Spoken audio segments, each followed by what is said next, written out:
Hitler, Stalin, and Freud lived in the same neighborhood. In 1913, Vienna wasn't just a city, it was a storm quietly brewing in the heart of Europe. Picture this: the cobblestone streets are alive with the chatter of cafe-goers, the scent of fresh bread wafts from bakeries, and carriages clatter by under the watchful gaze of grand Baroque facades. But beneath this serene exterior, a bizarre and almost otherworldly coincidence was unfolding. Adolf Hitler, Joseph Stalin, Leon Trotsky, and Sigmund Freud were all living within miles of each other. Can you feel the weight of that moment? The air must have been thick with the unspeakable possibilities of history, yet unwritten. Close your eyes and step into a Viennese.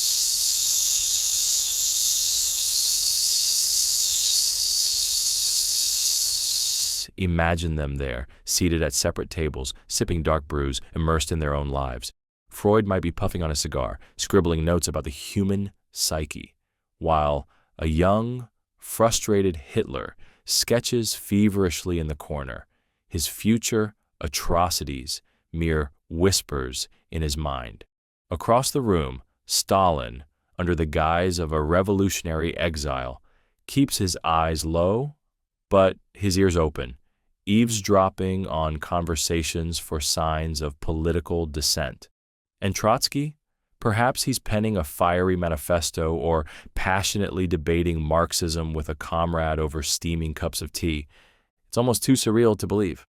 Four men whose paths would shape and scar the 20th century, unknowingly orbiting one another in this small slice of the world.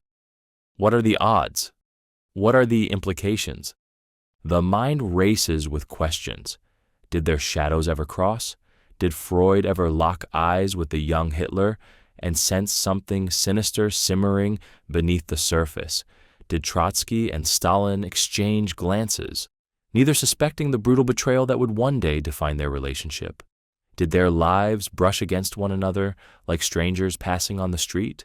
Or did they remain invisible to each other, separated by the vast gulf of what was yet to come? The haunting beauty of this paradox lies in its sheer ordinariness. For all their infamy, at that moment, they were just people, each one, in their own way, trying to carve out meaning in a world teetering on the edge of chaos. Freud was refining his theories, peeling back the layers of the human mind. Hitler, a failed artist, was drowning in rejection and bitterness. Stalin, still far from his iron-fisted rule, was laying low, blending into the bustling immigrant crowd. Trotsky was writing passionately, his heart on fire for revolution. But here's the twist. Each of these men would eventually go on to wield immense power over nations, over ideologies, over the collective psyche of millions. They would define the nightmares and breakthroughs of a century. Yet, in 1913, they were nobodies. They were just neighbors. Think about it. What if they had met? What if Freud had psychoanalyzed Hitler, unraveling his festering rage before it could metastasize into genocide? What if Trotsky and Stalin had hashed out their ideological differences over coffee, averting the schism that would tear apart the communist movement? What if the right conversation, the right moment, could have changed everything? But that's the cruel trick of history, isn't it? We only see its pivotal moments in hindsight. In the present, they're just mundane details, faces in a crowd, shadows on a wall. Freud wasn't thinking about Hitler or Stalin. Trotsky wasn't wondering if his future assassin was walking the same streets. They were living their lives, oblivious to the tectonic shifts that were about to erupt from the ground beneath them. And here you are, standing on the other side of that history, knowing exactly what would come next. The wars, the revolutions, the suffering. You can't help but wonder how many of today's dictators, visionaries, or thinkers are quietly passing one another on crowded streets, caught up in their own struggles, unaware of the roles they're about to play on the world stage. The paradox of Vienna in 1913 isn't just a historical oddity. It's a mirror, reflecting how proximity doesn't always lead to connection, and how the mundane can silently carry the seeds of the extraordinary. It's a reminder that history isn't written in bold, dramatic strokes, but in the quiet, intersecting lives of people who don't yet know they're about to change the world. The Great Emu War. Humans lost to birds. In 1932, the Australian outback became an unlikely battlefield. The enemy?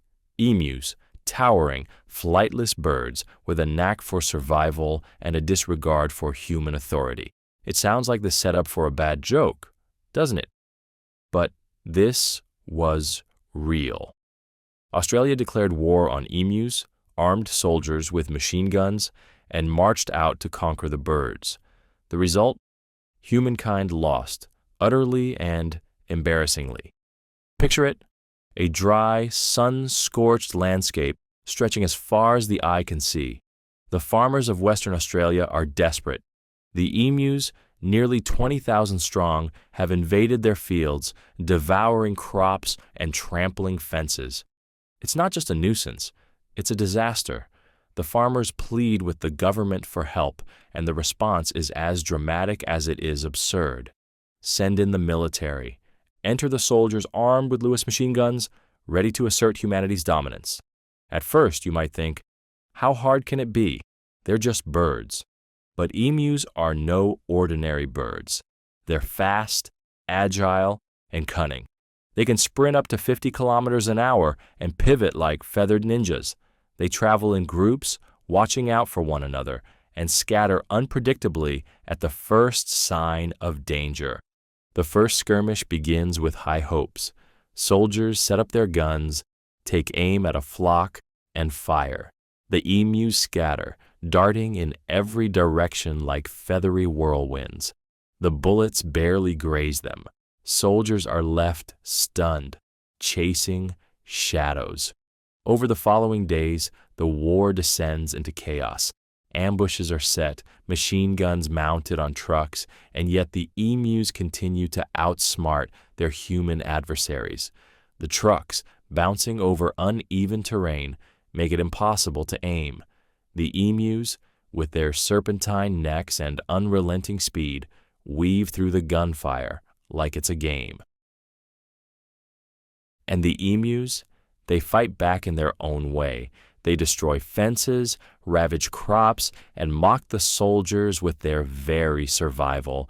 One commander later remarked that the emus seemed almost bulletproof, their thick feathers and rapid movements rendering the military's firepower laughably ineffective. By the end of the campaign, the soldiers had fired over 2,500 rounds of ammunition. The official tally? A mere handful of emus downed. The rest escaped, regrouped, and continued their feathery reign of terror. The military was forced to retreat, humiliated. The emus had won, leaving the government to abandon its war efforts and return control to the farmers. You might laugh at the absurdity of it all, but this paradox is more than just a quirky historical anecdote. It's a reflection of human hubris, the belief that with enough firepower, ingenuity, or sheer determination, we can conquer anything. Yet here, nature proved otherwise. The emus were faster, smarter, and better adapted to their environment. No amount of human planning could outwit their instincts. Think about it. A nation's military, armed with cutting-edge weaponry, was defeated by birds. It's both humbling and hilarious. But beneath the humor lies a lesson. Not every battle can be won with brute force. Sometimes nature isn't something to be dominated. It's something to adapt to coexist with. The Great Emu War also reveals the unintended consequences of our actions. The emu problem itself was a result of humans disrupting the natural balance. The birds, displaced from their habitats by expanding farmland, were merely doing what they'd always done, surviving. The war wasn't just a failure of strategy, it was a failure to understand the complexity of the ecosystem. And yet, there's something oddly poetic about the emu's victory. It's a reminder that even in the face of human arrogance, nature has a way of asserting itself. It's as if the emus were saying, "You don't own this land. We were here first." So, the next time you're tempted to underestimate the resilience of nature or overestimate the power of human ingenuity, remember the emus. They outran machine guns, outmaneuvered soldiers, and turned an entire war into a punchline. The Great Emu. War wasn't just a defeat for Australia's military. It was a victory for the untamed spirit of the natural world. In the end, the lesson is simple, yet profound.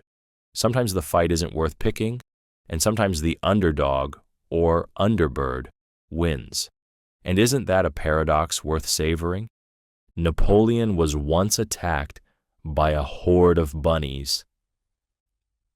Napoleon Bonaparte, conqueror of Europe, feared general, and master strategist, brought to his knees by bunnies. Yes, you read that right.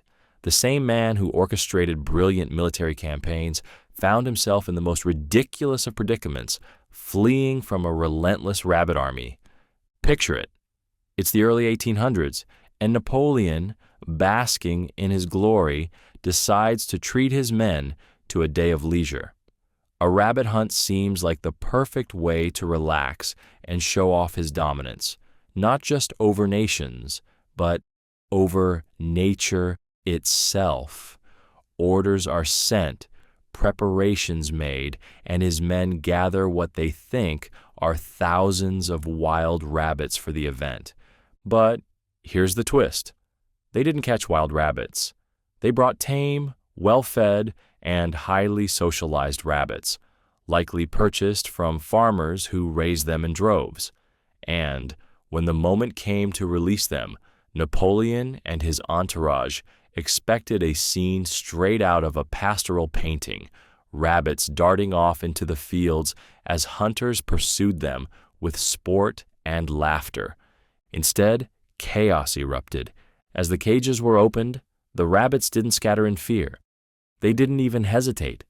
Like a tiny, furry army, they charged, straight at Napoleon. At first it was funny.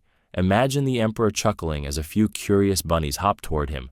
But then more came, and soon it wasn't just a few rabbits. It was an unstoppable wave of fur and ears, surging toward Napoleon with an inexplicable determination. The emperor's men tried to intervene, swatting and shooing the rabbits away, but it was useless. The rabbits weren't intimidated. These weren't wild creatures acting on instinct. They were tame rabbits, used to associating humans with food. And in their bunny brains, Napoleon wasn't a hunter. He was a walking buffet. The scene quickly turned from amusing to absurd. Napoleon, the man who had faced down armies and overthrown monarchies, was forced to retreat. He ran, trying to evade the swarm of bunnies. His soldiers, baffled and helpless, watched as their emperor climbed into his carriage, desperately seeking refuge. But even that wasn't enough. The rabbits, undeterred, launched themselves at the carriage, some even scrambling aboard in their relentless pursuit. The mighty Napoleon, conqueror of Europe, had no choice but to flee the battlefield of bunnies. This story, as absurd as it sounds, isn't just a comedic footnote in history. It's a paradoxical reminder of the unpredictable nature of power. Napoleon, who had crushed armies and brought nations to their knees, was utterly powerless against a force he never anticipated. It wasn't muskets or cannons that defeated him that day. It was the collective determination of hungry rabbits. And doesn't that say something about the fragility of human dominance? We spend so much time trying to control the world around us, convinced of our own strength, only to be reminded, often in the most unexpected ways, that nature doesn't play by our rules. The rabbits weren't malicious or strategic.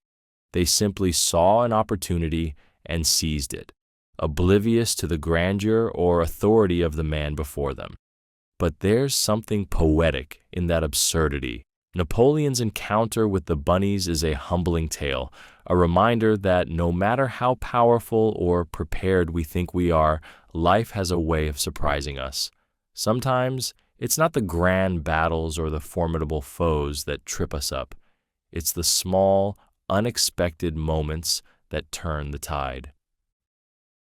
So the next time you feel unstoppable, invincible, or untouchable, remember Napoleon and the rabbits. Remember how even the greatest of leaders can find themselves outmaneuvered by the simplest of creatures. And remember that sometimes the universe has a sense of humor, and it comes with a twitching nose and a fluffy tail. The Eiffel Tower can grow in the summer. The Eiffel Tower, icon of romance, architectural marvel, and symbol of Paris, has a secret.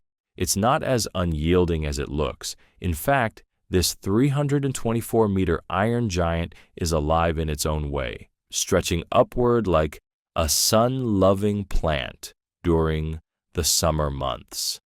Yes, the Eiffel Tower can actually grow. It sounds impossible, doesn't it? A massive iron structure, the very definition of immovable, expanding by up to 15 centimeters, 6 inches, just because of the heat.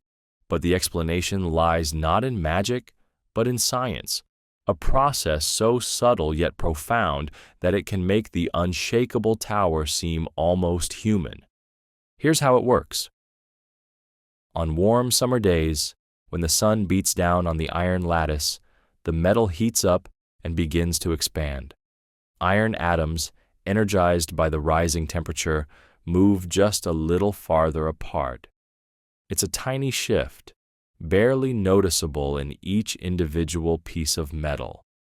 But when multiplied across the 18,038 iron parts that make up the tower, the result is a significant change. The entire structure stretches upward, defying gravity with its newfound height. And just as the tower grows in the summer, it shrinks back down in the cold of winter. When temperatures drop, the atoms lose their energy, huddling closer together like Parisians pulling their coats tighter against the chill. The Eiffel Tower contracts, returning to its original height, as if it's retreating from the world to rest. It's a paradox, isn't it? A structure so monumental, so seemingly eternal, quietly shifting with the seasons. It reminds you that even the most solid things in life aren't truly static. The world is always moving, always changing, even when you think it isn't. But there's something poetic in this subtle growth. The Eiffel Tower, so often associated with romance and love, becomes a metaphor for adaptability and resilience. It doesn't resist the heat or fight the cold. It simply changes, expanding and contracting as the seasons demand. It thrives not by standing firm, but by embracing transformation. Think about that for a moment. How often do we try to resist change, clinging to our routines and certainties, afraid of what growth might require? And yet, here's the Eiffel Tower, teaching us that even the grandest things are not fixed. Growth is natural. Change is inevitable. The tower's summer growth is also a reminder of the quiet power of nature. No matter how impressive human engineering might be, it's still subject to the forces of the earth, heat, cold, and time, All of them shape the Eiffel Tower, just as they shape everything else. Imagine standing beneath the Eiffel Tower on a scorching summer day, the sun glinting off its iron frame. You might not see it growing, but you know it's happening. Slowly, imperceptibly, it reaches upward, becoming something slightly more than it was before. And in the winter, when frost coats its beams, it settles back down, content to wait for the warmth to return. The Eiffel Tower's seasonal growth isn't just a quirky fact, it's a reflection of life itself. It's a reminder that even the strongest, most enduring things are in a constant state of change. And it's an invitation to embrace that change, to grow when the world calls for it, and to rest when it's time to pause. So the next time you see the Eiffel Tower, whether in person or in a picture, think of it not as a static monument, but as a living lesson in adaptation, because sometimes even giants need a little room to grow. Cleopatra lived closer to the moon landing than the pyramids. Cleopatra, the last queen of Egypt, has always felt like a figure from the ancient past, a woman intertwined with pyramids, pharaohs, and the mysteries of antiquity. But here's a truth that will bend your perception of history. Cleopatra lived closer in time to the moon landing than to the construction of the pyramids of Giza. Let that sink in. The pyramids, those colossal wonders of engineering, were already ancient relics by the time Cleopatra ruled. By the time she walked the sands of Egypt, wearing her crown and captivating Julius Caesar and Mark Antony, the pyramids had stood for 2,500 years. They were as much a relic of a bygone age to Cleopatra as she is to us today. Now fast forward from Cleopatra's death in 30 BCE to 1969 CE, just under 2,000 years. Humanity had not only mapped the Earth, but left its atmosphere, traveled 384,400 kilometers through the void, and set foot on the moon. Cleopatra's reign feels impossibly distant, yet it is closer to Neil Armstrong's historic giant leap for mankind than to the completion of the Great Pyramid. It's almost disorienting, isn't it? History tends to collapse in our minds, lumping together all that came long ago into a singular, vague past. Cleopatra and the pyramids, together in the same mental image, ruling over a mystical Egypt frozen in time. But history isn't static. It's a long, sprawling tapestry, and Cleopatra's thread is far closer to our modern world than to the world that built the pyramids. Imagine Cleopatra herself standing on the banks of the Nile, gazing at the pyramids. To her, they weren't symbols of her reign. They were echoes of a time long gone, built by a civilization whose traditions she inherited, but whose origins must have felt distant, even alien. The Great Pyramid of Giza, the largest and most famous, was already weathered and worn by the time she was born. Its builders lived in a world without iron tools, where wooden sleds dragged stone blocks weighing tons across the desert. To Cleopatra, their methods might have seemed as mysterious as they are to us today, and yet Cleopatra's world wasn't so far removed from our own. She spoke multiple languages, ruled with political acumen, and engaged in complex alliances and wars that shaped her era. She lived in a globalized world of trade, diplomacy, and cultural exchange. The Alexandria of her time housed the Great Library, a center of learning that sought to collect all human knowledge, a pursuit not so unlike our modern internet. But the leap from Cleopatra to the moon landing is almost incomprehensible in its scale. In her time, the limits of exploration were the deserts, seas, and rivers of Earth. The idea of leaving the planet altogether would have seemed like madness, or perhaps the work of the gods. And yet, Just 2 millennia later, human ingenuity had reached beyond Earth's boundaries, carrying not pyramids, but spacecraft into the heavens. This paradox isn't just about timelines, it's about perspective. It's a reminder that history is not a linear march from ancient to modern, but a complex web of moments, connections, and leaps. It reminds us that the world of Cleopatra was not a stagnant ancient past, but a living, breathing reality, just as dynamic and forward-looking as our own. And maybe that's the real lesson here. History is closer than we think. The pyramids, Cleopatra, the moon landing, they're not distant, disconnected points on a timeline. They're part of the same story. A story of humanity's relentless drive to build, to explore, to leave something behind. So the next time you think of Cleopatra, don't picture her as the queen of the pyramids. Picture her as a bridge, a connection between the deep past and the modern age. Picture her looking up at the stars, unaware that one day humans would reach for them, just as her ancestors once reached for the heavens with stone. Cleopatra isn't ancient history. She's part of the story that's still unfolding. Ancient Romans used urine as mouthwash. Imagine waking up in ancient Rome.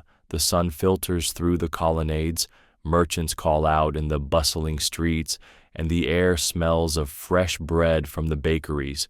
You shuffle to your wash basin, ready to start your morning routine.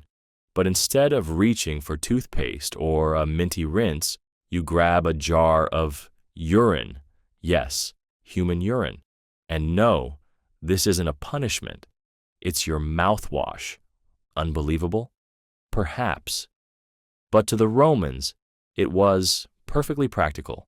They believed that the ammonia in urine, a natural cleaning agent, could whiten teeth and freshen breath. It wasn't just a theory, it was a widely practiced ritual. In fact, Roman society held urine in such high regard that it became a valuable commodity, taxed by none other than Emperor Vespasian himself. Yes, you heard that right. Urine was taxed. Collectors would gather it from public latrines, sell it to laundries, tanneries, and yes, even individuals looking to brighten their smiles. The process was so normalized that people barely batted an eye. After all, what's a little bodily fluid when it comes to maintaining your pearly whites? But before you cringe too hard, let's dig into the science. Ammonia, a compound naturally found in urine, is a powerful cleaning agent. It neutralizes odors, breaks down stains, and even has antibacterial properties. The Romans didn't have a chemical lab to explain this, but they knew it worked. To them, the proof was in the results: whiter teeth, fresher breath, and, presumably, a confident smile. Of course, this raises some questions. Who was the first person to think, you know what would really clean my teeth? Pee. Was it a desperate experiment or a well-kept secret passed down through generations? We may never know, but it's safe to say that the Romans were nothing if not resourceful. Urine's use wasn't limited to dental hygiene either. It played a crucial role in Roman daily life. Launderers used it to clean clothes, soaking garments in vats of urine to remove stains before scrubbing them clean. Tanners used it to soften animal hides. It was so integral to industry and hygiene that the urine tax became a significant revenue source. And Vespasian, ever the pragmatist, reportedly defended it with a famous phrase, "Money does not stink." But for all its practicality, the idea of using urine as mouthwash still feels jarring today. It's a stark reminder of how different cultural norms and scientific understanding can be across time. What was perfectly acceptable in ancient Rome would make even the boldest influencer hesitate before recommending it on Instagram. Yet, there's something strangely admirable about the Romans' approach. They didn't waste resources. They found value in things most of us would throw away without a second thought. In their world, even urine, something we now flush away without a second thought, was a tool for cleanliness, industry, and even beauty. So the next time you brush your teeth, think about the Romans. Think about their ingenuity, their practicality, and yes, their questionable taste in dental hygiene. And maybe, just maybe, take a moment to appreciate the minty freshness of modern toothpaste. Because if nothing else, the Romans remind us that progress is often messy, weird, and a little gross, but it's also driven by the same timeless desire to look good, feel good, and make the most of what we have, even if it's something as unthinkable as a jar of pee.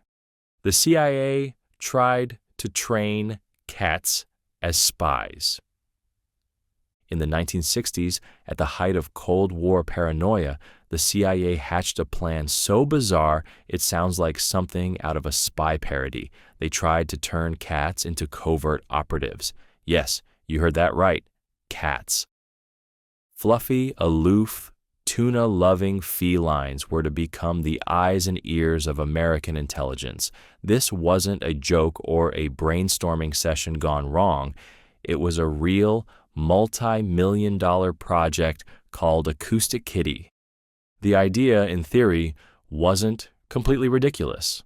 Cats are quiet, agile, and can slip into places unnoticed.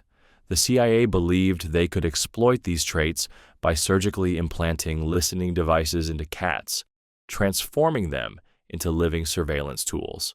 The plan was to release these feline agents near Soviet embassies and have them eavesdrop on conversations, transmitting the intel back to their handlers.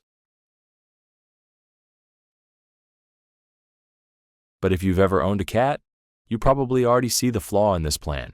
Cats don't follow orders. They don't care about your agenda, and they certainly don't care about geopolitics. The CIA, however, was undeterred. They spent years developing the technology and refining the procedures. Surgeons implanted a microphone into a cat's ear canal, a transmitter in its body, and a wire running along its spine to the tail for an antenna. It was delicate work, pushing the limits of both science and ethics. When the first acoustic kitty was finally ready, it wasn't just a cat, it was a Cold War marvel, a furry James Bond. But then came the field test, and reality hit. Literally. The CIA released their first spy cat in a park near a Soviet compound, ready to intercept sensitive conversations. The cat, unaware of its mission and unimpressed by the grandeur of espionage, did what cats do. It wandered off. Before it could even get close to the target, it was struck by a car. Years of research and millions of dollars ended in an instant, leaving nothing but disbelief and a very dead spy cat. The project was quietly scrapped, and Acoustic Kitty became a cautionary tale in the annals of intelligence history.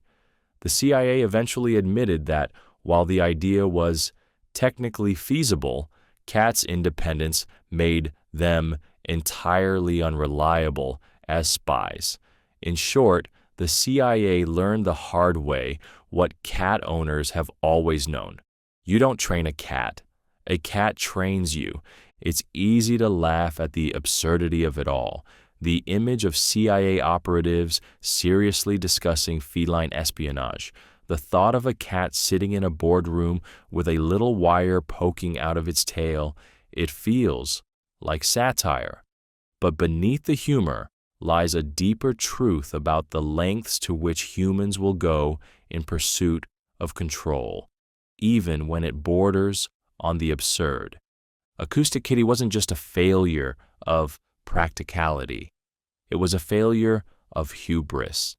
It was the belief that technology could bend nature to our will, that the independent spirit of a cat could be subdued by a microphone and a mission briefing.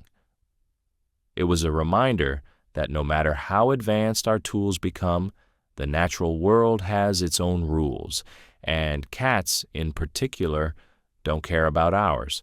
And yet there's something strangely endearing about the project. It speaks to the boundless creativity and determination of the human spirit, even when it veers into the ridiculous. The same ingenuity that sent people to the moon also tried to send cats into the shadowy world of espionage. So the next time you see your cat lounging on the couch, staring out the window like it knows something you don't, remember Acoustic Kitty. Remember that once the CIA believed your lazy, aloof companion could change the course of history.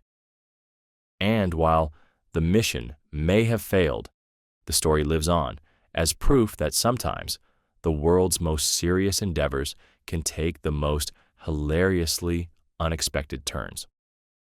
A woman survived both atomic bombs. Imagine standing at ground zero of one of history's most devastating moments, the blinding light, the deafening roar, and the unfathomable destruction of an atomic bomb. Now imagine surviving it, only to face the same horror 3 days later. This is the astonishing, almost incomprehensible story of Tsutomu Yamaguchi, a man who endured not one, but both atomic bombings of Hiroshima and Nagasaki during World War II.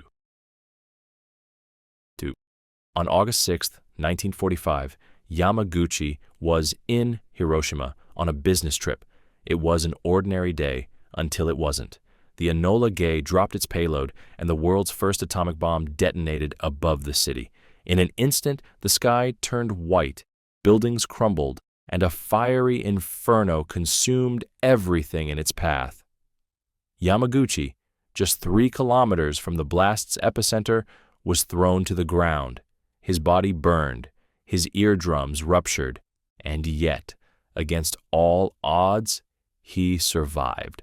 Staggering through the charred remains of Hiroshima, he managed to find shelter and eventually began his journey home to Nagasaki. Burned and battered, he could hardly have imagined that his nightmare was far from over. 3 days later, on August 9th, Yamaguchi was in Nagasaki, recounting the horrors of Hiroshima to his colleagues when the second bomb, Fat Man, exploded. Once again, the sky turned to fire, the earth shook, and devastation swept the city. And, once again, Yamaguchi survived. The sheer improbability of his story defies belief. To witness one atomic bombing is unimaginable. To endure 2 and live to tell the tale feels like a paradox of fate, a cruel twist of destiny that left him scarred yet alive. Yamaguchi's survival wasn't just physical, it was a triumph of human resilience. Despite his injuries and the overwhelming trauma of witnessing not 1, but 2 apocalypses, he went on to live a full life, raising a family and becoming a vocal advocate for nuclear disarmament. His experience transformed him into a symbol of the horrors of nuclear warfare and the enduring strength of the human spirit. But his story raises haunting questions. What are the odds? How does one person survive not 1, but 2 moments designed to obliterate everything in their path? And what does it say about the fragility of life that one man could endure so much while hundreds of thousands perished? Yamaguchi's tale isn't just about survival. It's about the randomness of fate, the incomprehensible scope of human suffering, and the resilience it takes to rebuild in the face of unimaginable loss. It forces us to confront the fragility of our existence and the devastating power we've unleashed upon ourselves. Yet, it also serves as a reminder of hope. Yamaguchi didn't let the destruction define him.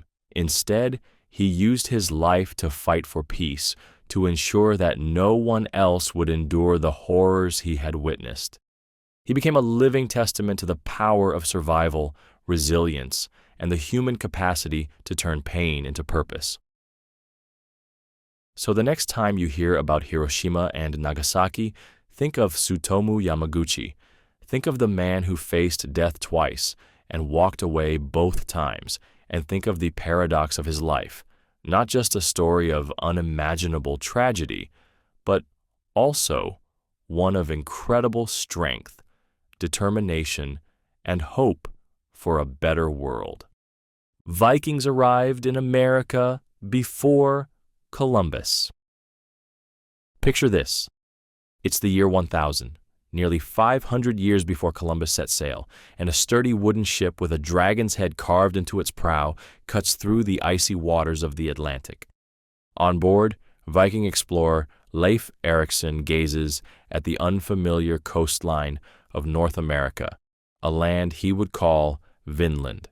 Long before the Nina, Pinta, and Santa Maria ever set their sails, the Vikings had already arrived in the New World. For centuries, we've been told the story of Columbus as the trailblazer who discovered America. But the truth is, the Vikings beat him to it by almost half a millennium, and they didn't just stumble upon it. They made it, they landed, and they even built settlements. These fearless Norsemen were not only master sailors, but also audacious explorers who pushed the limits of their known world. Erikson's journey to America wasn't a random accident. The Vikings were already well-versed in long-distance voyages, having sailed to Greenland under Leif's father, Eric the Red, and even farther to Iceland before that. Leif had heard stories of a mysterious land west of Greenland, possibly from another Norseman, Bjarni Herjolfsson, who had sighted unknown shores but never landed. Fueled by curiosity and ambition, Leif gathered a crew and set out to explore. What he found was astonishing: a fertile land with rolling meadows, rivers teeming with fish, and forests abundant with timber. To the Vikings, this was paradise. They called it Vinland, possibly because of the wild grapes they found growing there. The exact location of Vinland is debated, but archaeological evidence points to a Viking settlement at L'Anse aux Meadows in Newfoundland, Canada, a UNESCO World Heritage Site that confirms their presence. But here's where history gets complicated. The Viking presence in North America was short-lived. While they may have been fierce warriors, their settlements were no match for the harsh environment and resistance from indigenous peoples. The Norse abandoned Vinland after only a few years, retreating to Greenland and Iceland, leaving behind tantalizing traces of their bold journey. Think about that for a moment. The Vikings, with their simple tools and wooden ships, managed to cross the Atlantic and reach North America centuries before Columbus. Their journey was no less remarkable, no less daring. Yet, for so long, their story was overshadowed, almost forgotten. It wasn't until the 20th century that the discovery of Norse artifacts in Newfoundland confirmed what sagas and oral traditions had claimed all along. The Vikings were the true first Europeans in the Americas. But why does this matter? It's not just about correcting a historical record. It's about understanding the human spirit of exploration. The Vikings remind us that curiosity, ambition, and courage have always driven people to push the boundaries of the known world. Their story challenges the linear narrative of history, showing us that progress is often messy, nonlinear, and filled with forgotten chapters. Leif Erikson's voyage also reminds us that the discovery of America was never really a discovery at all.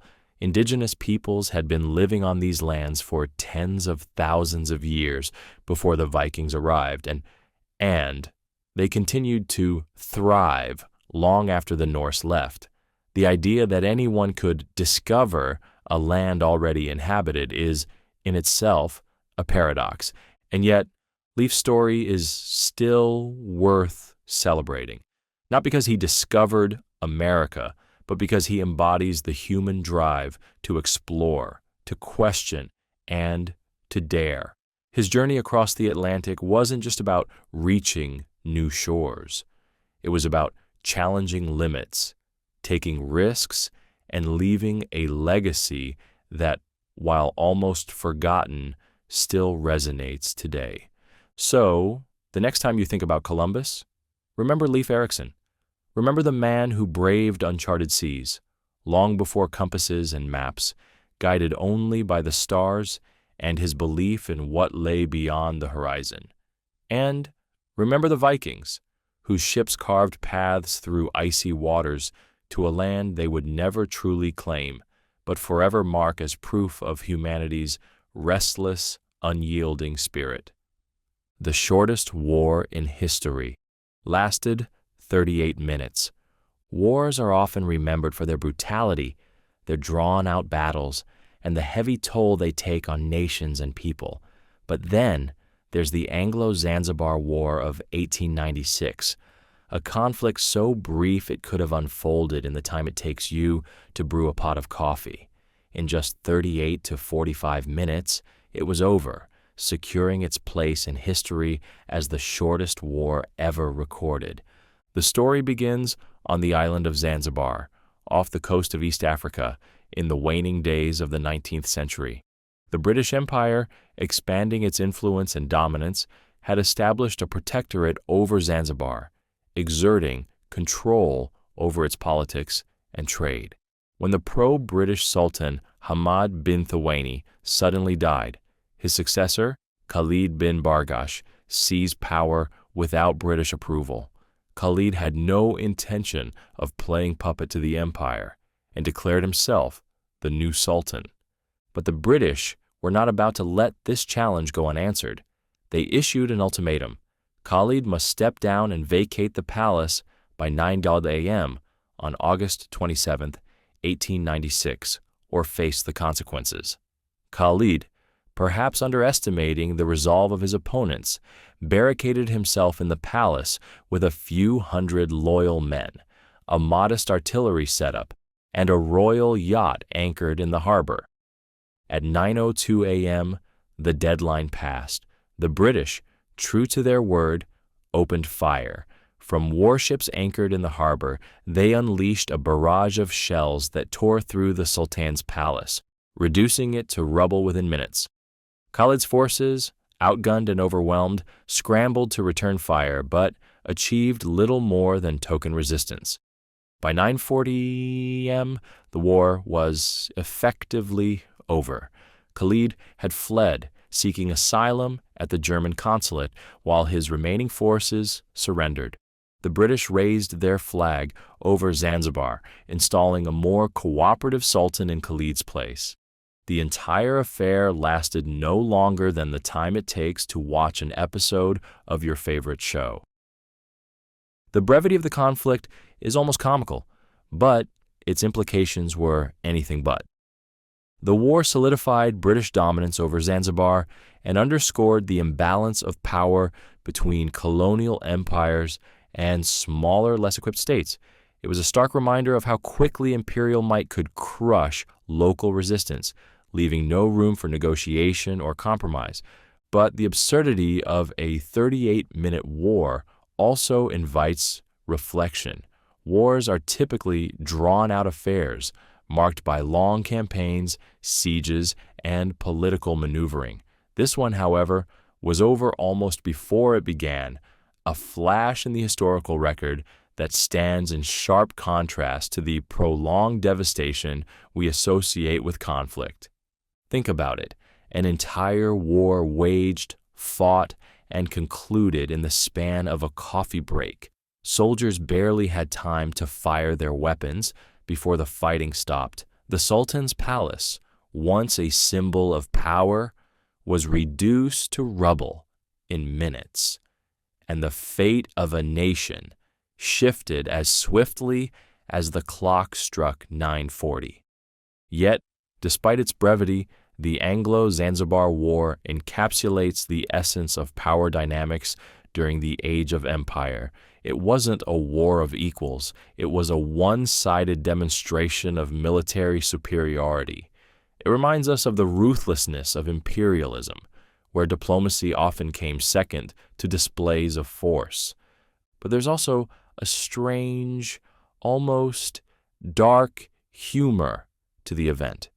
The shortest war in history feels like a contradiction, a paradox that challenges the very nature of what we think a war should be. It raises the question, can something so brief truly be called a war?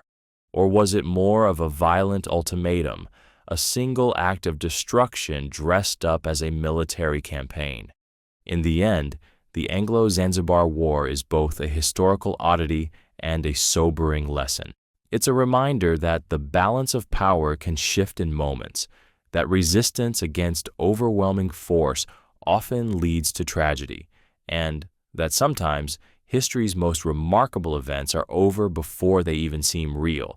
So the next time you glance at the clock, remember Zanzibar's 38-minute war, a blink of history, but one with a lasting legacy. The original Olympic athletes competed naked. Picture yourself in ancient Greece, standing in the crowded stadium of Olympia. The air buzzes with excitement as spectators gather to witness feats of strength, speed, and skill. But here's the twist.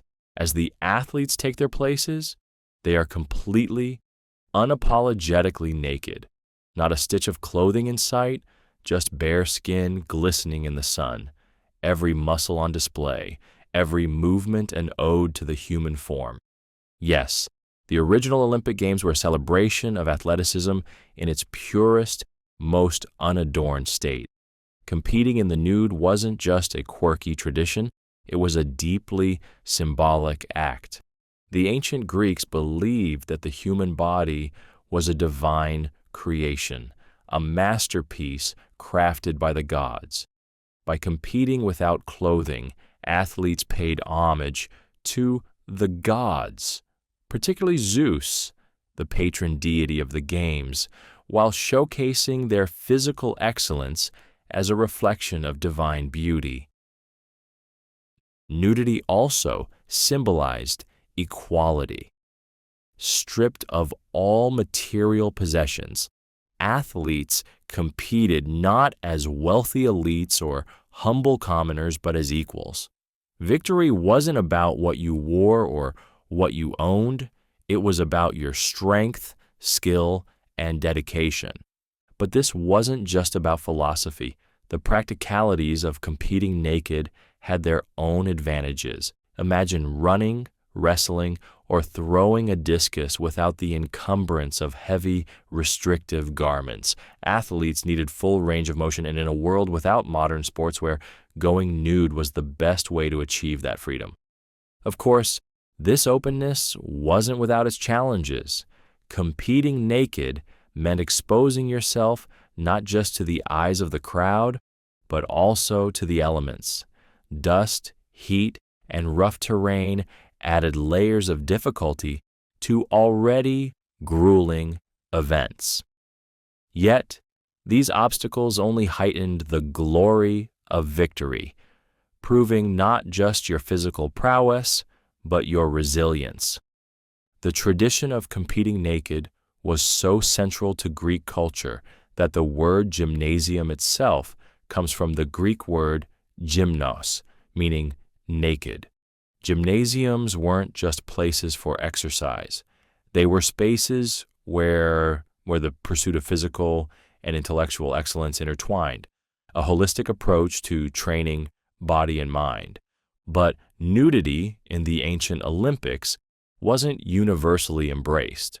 Women, for example, were largely excluded from participating or even spectating.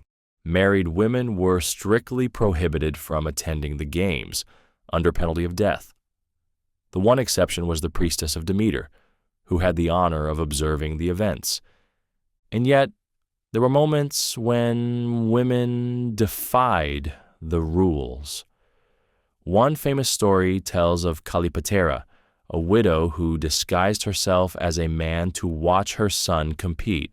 When her identity was discovered, she was spared punishment due to her family's history of Olympic champions. Still, her bold act led to stricter enforcement of the rules, with all trainers required to be naked as well to prevent future disguises. The nudity of ancient Olympians might seem shocking or even humorous to us today, but it was anything but frivolous. It was a profound statement about the human spirit, a belief that the body was not something to be hidden or ashamed of, but something to be celebrated, a temple of strength, beauty, and divine potential. And isn't it fascinating how much has changed since those early games? Today, athletes are clad in high-tech gear designed for maximum performance. We marvel at aerodynamic suits, moisture-wicking fabrics, and cutting-edge footwear. But the ancient Greeks didn't need all that. Their focus wasn't on technology, but on the raw power of the human body, unfiltered and unadorned. So the next time you watch the Olympics, think of those ancient athletes.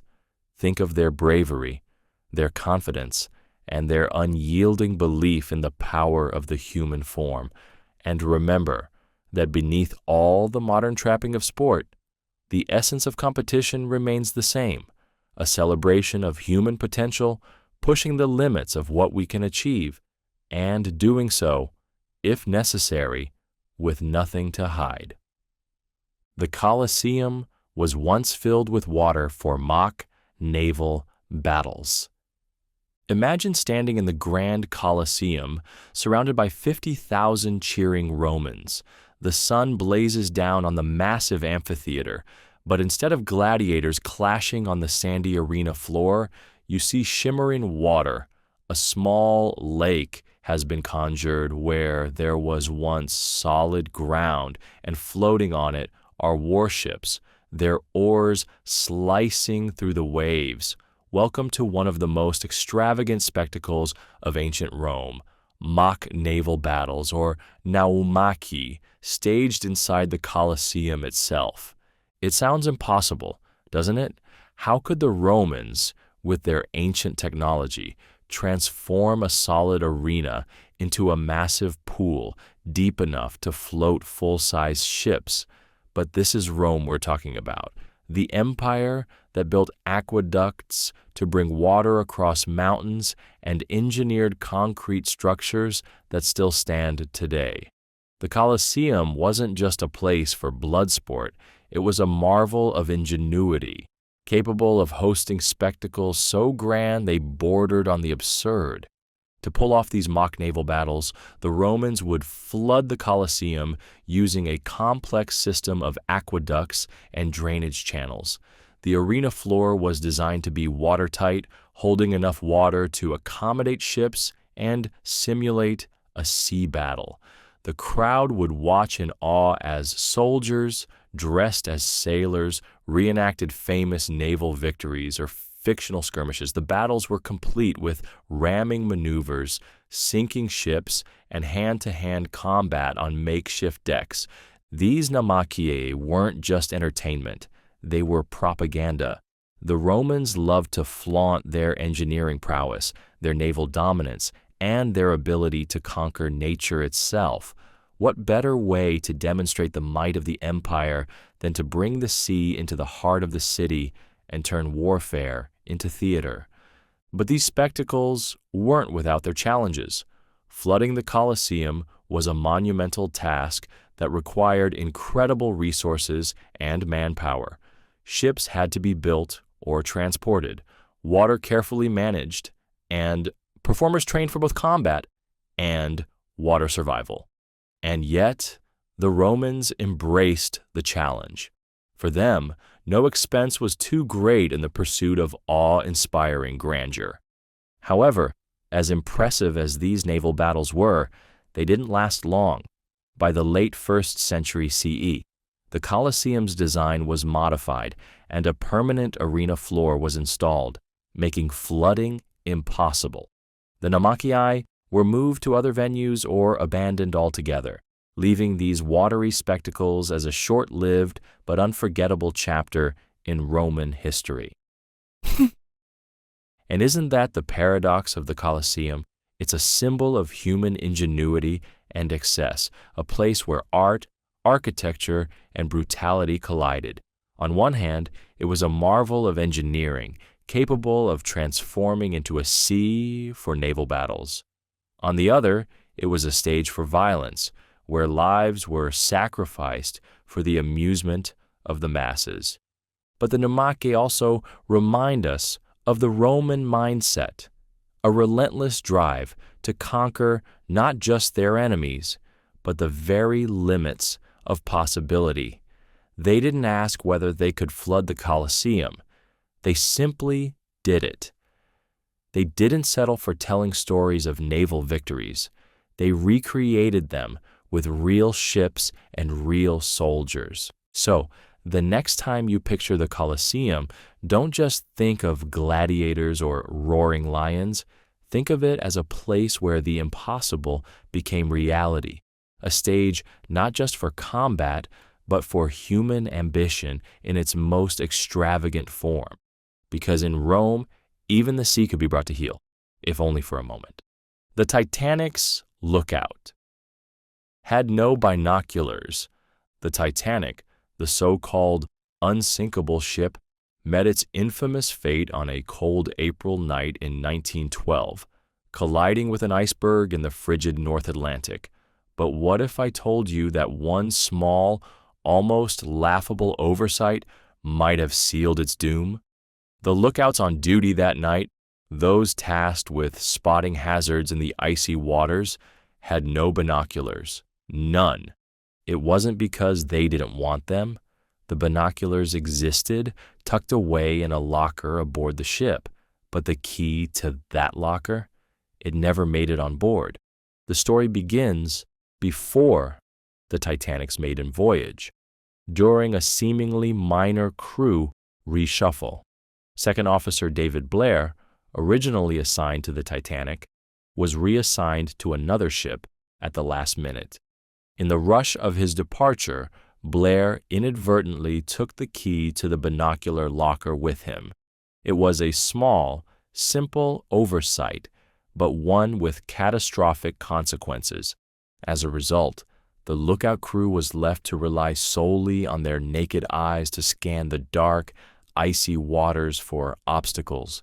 No magnification, no advantage, just human vision against the vast, unforgiving expanse of the Atlantic.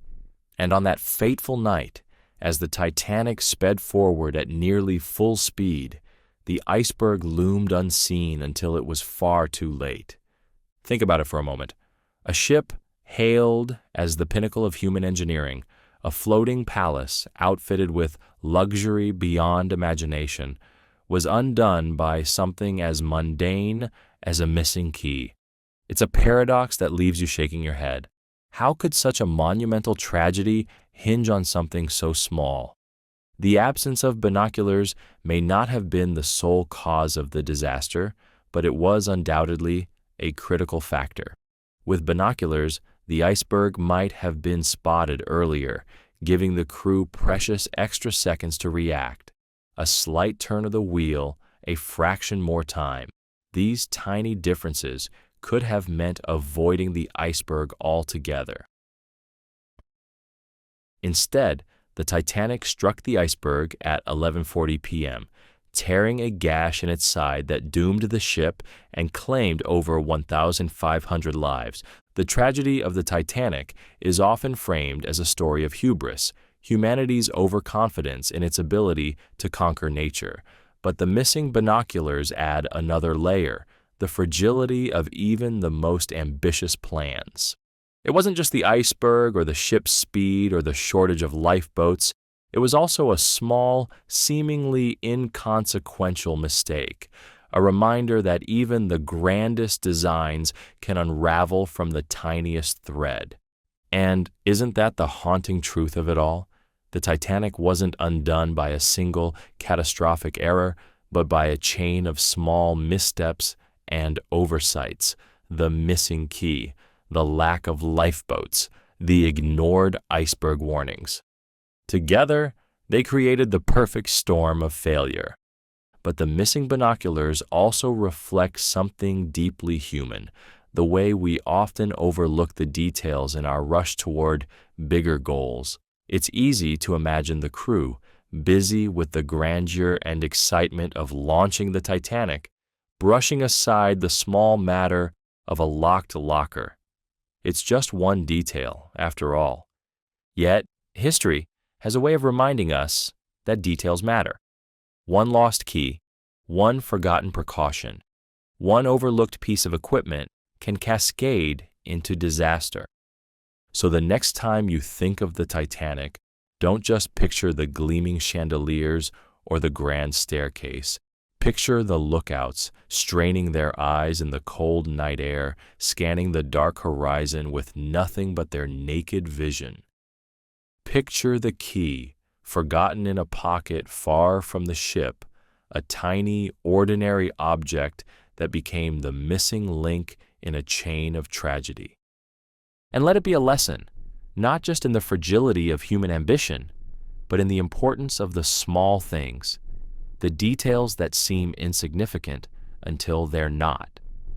Because sometimes the difference between safety and disaster is no bigger than the key to a locker. There was a war over a bucket. Wars have been fought over land, power, religion, and resources. But a bucket, yes. In 1325, two Italian city-states, Bologna and Modena, went to war over a wooden bucket. It sounds absurd, almost comical, yet this conflict, the War of the Oaken Bucket, was as real and bloody as any war in history. The story begins with a rivalry that had already been simmering for centuries. Bologna and Modena, neighboring cities in northern Italy, were bitter enemies, divided by political allegiance and pride. Bologna supported the papacy, while Modena backed the Holy Roman Emperor. Their rivalry had led to skirmishes before, but in 1325, the spark that ignited outright war was shockingly trivial. Modenese soldiers stole a wooden bucket from a well in Bologna. This wasn't just any bucket. To the people of Bologna, it symbolized their city's honor, and its theft was a deliberate insult. Modena, on the other hand, wasn't about to give it back. To them, the bucket was a trophy, a reminder of their victory in a petty but satisfying act of defiance. What began as a prank escalated into a full-scale war. Thousands of soldiers from both sides took to the battlefield, clashing in a brutal conflict that culminated in the Battle of Zappolino. Despite Bologna's larger army, Modena emerged victorious, and their troops even went so far as to march into Bologna's territory before retreating triumphantly, bucket in hand. The bucket remained in Modena, displayed as a symbol of their victory, where it still resides today in the Torre della Ghirlandina, a bell tower in the heart of the city. And while the war itself didn't dramatically alter the political landscape of Italy, it became a lasting testament to how even the smallest provocations can escalate into chaos. But the War of the Oaken Bucket wasn't really about the bucket, was it? The stolen bucket was just the excuse, the spark that ignited tensions already primed to explode. The real causes lay in the deeper divisions between the two city-states, their opposing loyalties, their fierce pride, and their desire to assert dominance over one another. The bucket simply became the face of a conflict that had been brewing for years. And isn't that the paradox of human conflict? Wars often start over something seemingly insignificant, yet they reveal the underlying forces that truly drive us: pride, rivalry, fear, and the refusal to back down. The War of the Oaken Bucket wasn't fought for the bucket itself, but for what it represented: power, honor, and the unyielding need to win. It's easy to laugh at the absurdity of it all. A wooden bucket sparking a war sounds like something out of a farce, not a history book. But perhaps that's why the story resonates. It's a reminder of how easily small disputes can spiral into something far greater, especially when pride and politics are involved. At the same time, the war has a strange kind of charm. In a world where conflicts often stem from devastating causes, there's something almost refreshing about a war fought over something so trivial. It's as if history itself took a moment to show its sense of humor, even in the midst of bloodshed. So the next time you hear about a petty argument or a trivial grudge, think of the War of the Oaken Bucket. Think of how one stolen pail became a symbol of a city's pride, a rallying cry for soldiers, and a lasting artifact of human stubbornness.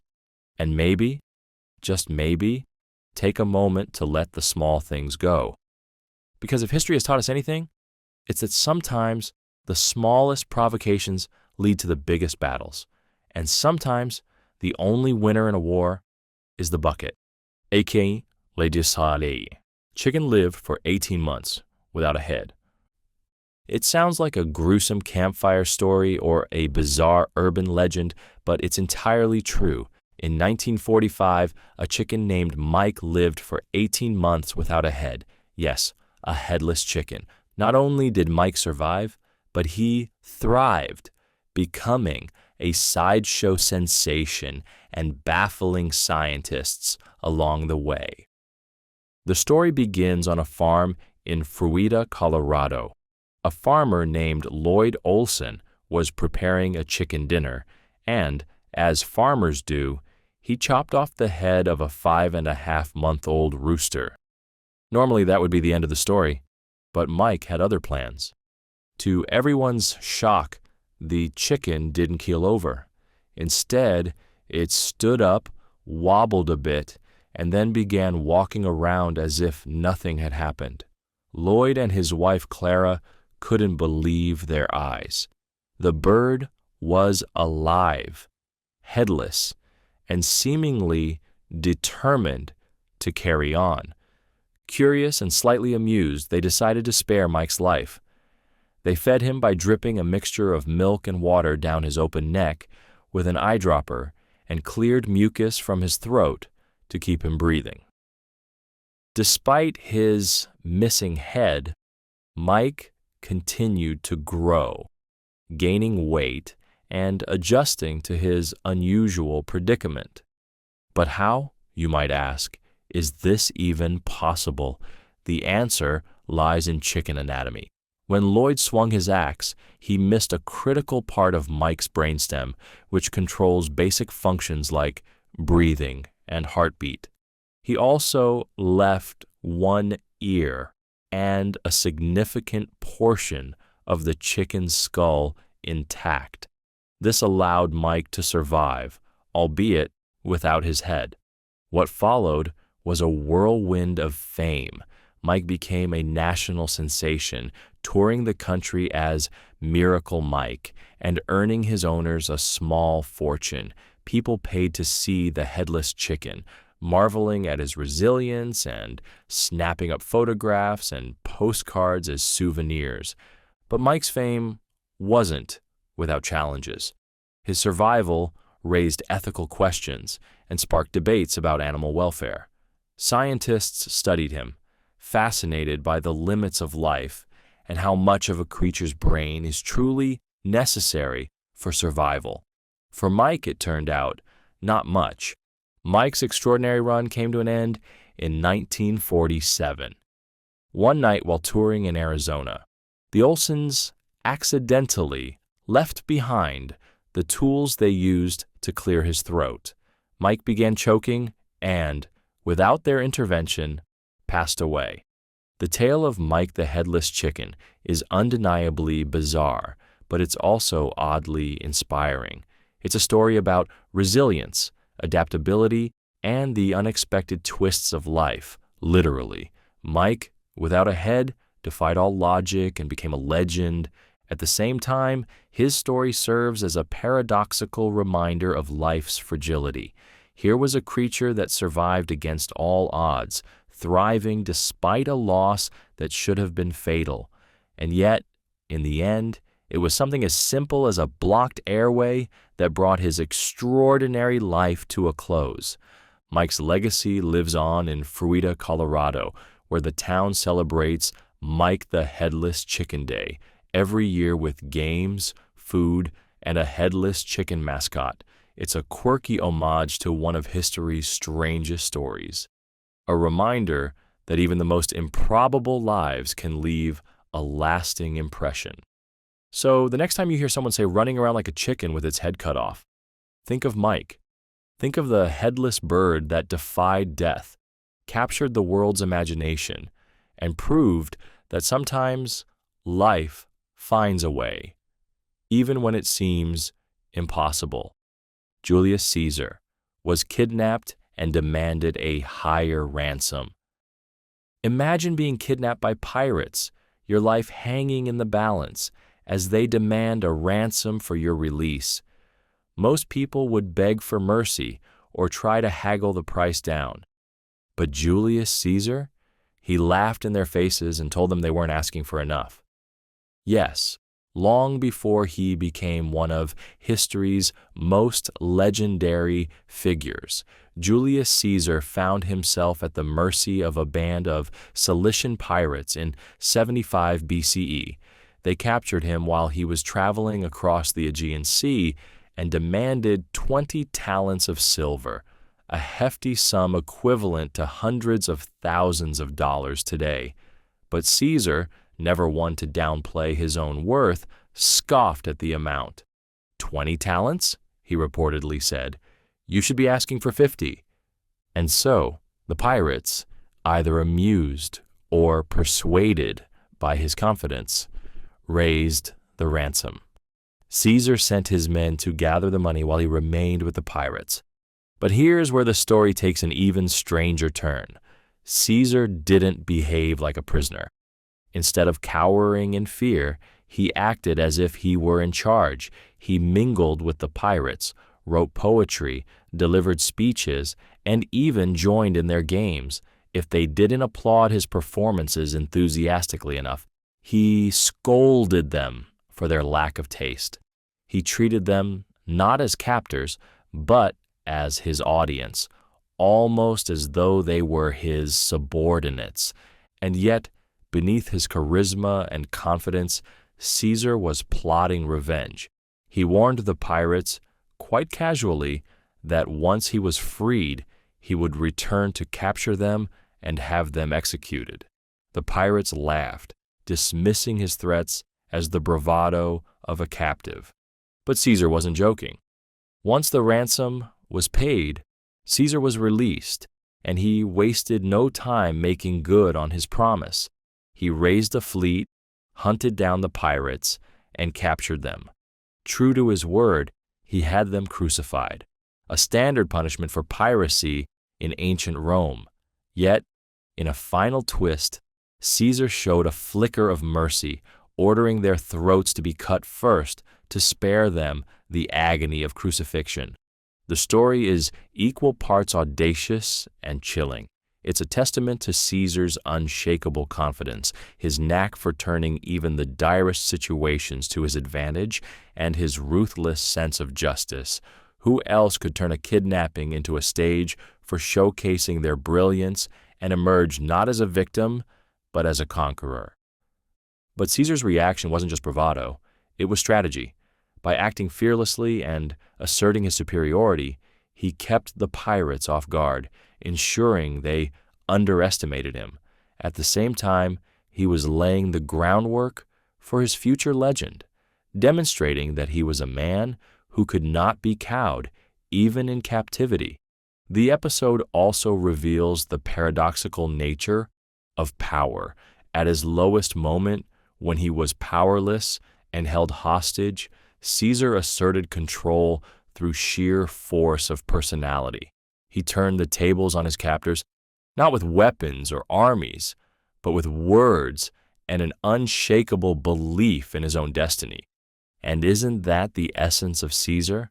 A man who refused to accept limits, who saw himself not as a victim of circumstance, but as the master of his own fate. The pirate incident wasn't just a footnote in his life.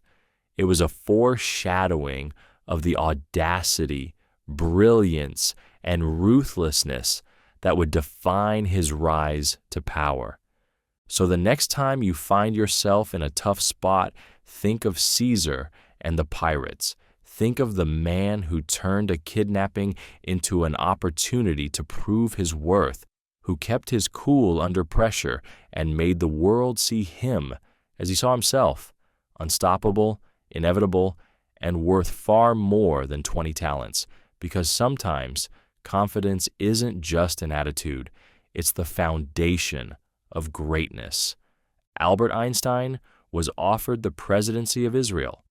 Albert Einstein, scientific genius, Nobel laureate, and the man who rewrote our understanding of the universe, was once asked to take on a very different role, President of Israel. Yes, in 1952, the newly established state of Israel offered Einstein its highest office. The man who had unlocked the secrets of space and time was suddenly faced with an entirely different equation: leading a nation. Imagine it. A humble professor, best known for his unkempt hair and quirky charm, suddenly thrust into the political spotlight. The offer came shortly after the death of Israel's first president, Chaim Weizmann, a close friend of Einstein's. Recognizing the weight of Einstein's global reputation, the Israeli government extended an official invitation, hoping he could bring the same brilliance to their fledgling nation as he had to the field of physics. But Einstein declined, not with arrogance, but with humility. He wrote, "I am deeply moved by the offer from our state of Israel, and at once saddened and ashamed that I cannot accept it. All my life I have dealt with objective matters. Hence I lack both the natural aptitude and the experience to deal properly with people and to exercise official functions." For a man whose mind had ventured into the furthest reaches of the cosmos, the presidency felt like a responsibility he wasn't suited for. It wasn't that he didn't care about Israel. Einstein had long been a vocal supporter of the Zionist movement and a fierce advocate for Jewish causes. But the idea of leading a nation, navigating its politics and complexities, didn't align with his vision of himself or his capabilities. Still, the fact that Israel offered Einstein the presidency is remarkable in itself. It wasn't just a nod to his fame. It was a testament to the hope and ideals that Einstein symbolized. In the aftermath of World War II and the horrors of the Holocaust, Einstein represented resilience, intellect, and the indomitable spirit of the Jewish people. But isn't there something paradoxical about the whole affair? The man who had calculated the energy of the universe, who had forever altered our understanding of light and gravity, didn't feel equipped to lead. It's a reminder that brilliance in one domain doesn't necessarily translate to another, and that true wisdom often lies in recognizing your limitations. And yet, you can't help but wonder, what if he had said yes? What would an Einstein presidency have looked like? Would his clarity of thought, his moral compass, and his relentless curiosity have brought something uniquely transformative to the role? Or would the demands of politics have crushed the very qualities that made him so extraordinary? The offer also reveals something profound about how we choose leaders. It wasn't Einstein's political experience or governing acumen that Israel sought, it was his symbolism. In Einstein, they saw a man who could inspire not just a nation, but the world. A man who embodied hope, intellect, and the power of perseverance in the face of adversity. But Einstein, ever the realist, understood that inspiration alone wasn't enough to govern a country. His refusal wasn't a rejection of Israel, but an acknowledgement of his own boundaries, a rare example of humility in a world where power is so often pursued for its own sake. So, the next time you think of Einstein, don't just picture the wild-haired physicist scribbling equations on a chalkboard. Picture the man who turned down the presidency of a nation, not because he didn't care, but because he cared too much to take on a role he felt he couldn't fulfill. Because sometimes greatness isn't just about what you achieve, it's about knowing who you are and having the courage to say no when the world expects you to say yes. The first official time traveler died mysteriously. In 2003, Andrew Carlson was arrested for insider trading on Wall Street. At first, it seemed like an open and shut case. He had turned $800 into an astonishing $350 million in just 2 weeks by making a series of impossibly accurate stock predictions. But when authorities questioned him, his explanation wasn't just surprising, it was downright unbelievable. Carlson claimed he was a time traveler from the year 2256. Yes, a time traveler. That was his defense. He insisted that his knowledge of future stock prices wasn't illegal. It was simply history to him. At first, investigators laughed it off as a desperate attempt to avoid punishment. But the more they dug, the stranger the story became. For starters, Carlson had no verifiable history, no social security number, no bank records, no trace of existence before his sudden rise on Wall Street. And then there were his predictions. During questioning, he reportedly offered to share secrets of the future in exchange for leniency. Everything from the location of Osama bin Laden to the cure for AIDS. He even warned of upcoming market crashes. Naturally, authorities were skeptical, but his uncanny stock predictions were hard to dismiss. Carlson claimed he had only intended to make a modest living, but got carried away, forgetting how suspicious his actions would appear in the past. And then, just as suddenly as he appeared, Carlson vanished. Before he could stand trial, he mysteriously disappeared from custody.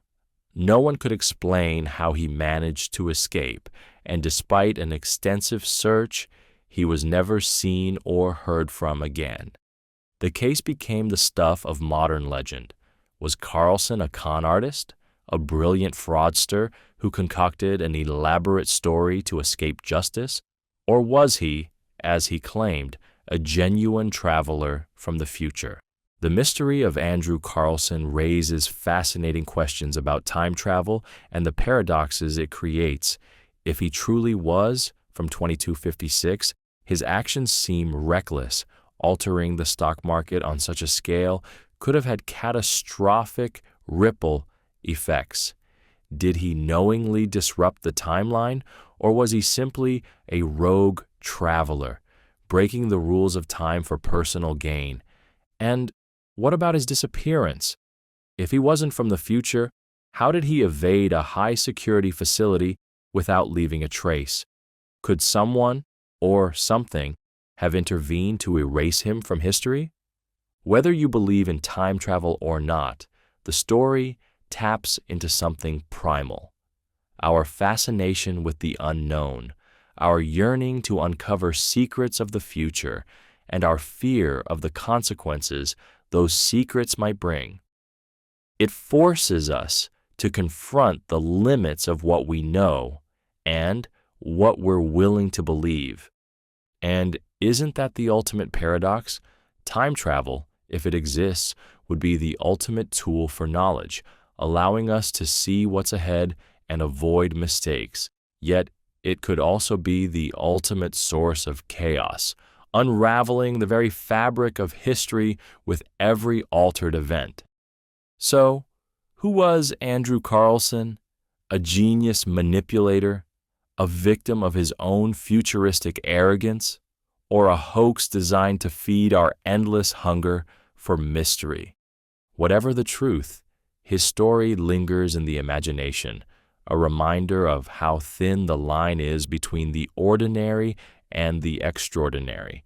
The man who turned $800 into millions, who claimed to hold the keys to the future, and who vanished without a trace. It's a tale as puzzling as time itself. The next time you hear about an unexplained disappearance or an uncanny prediction, remember Andrew Carlson.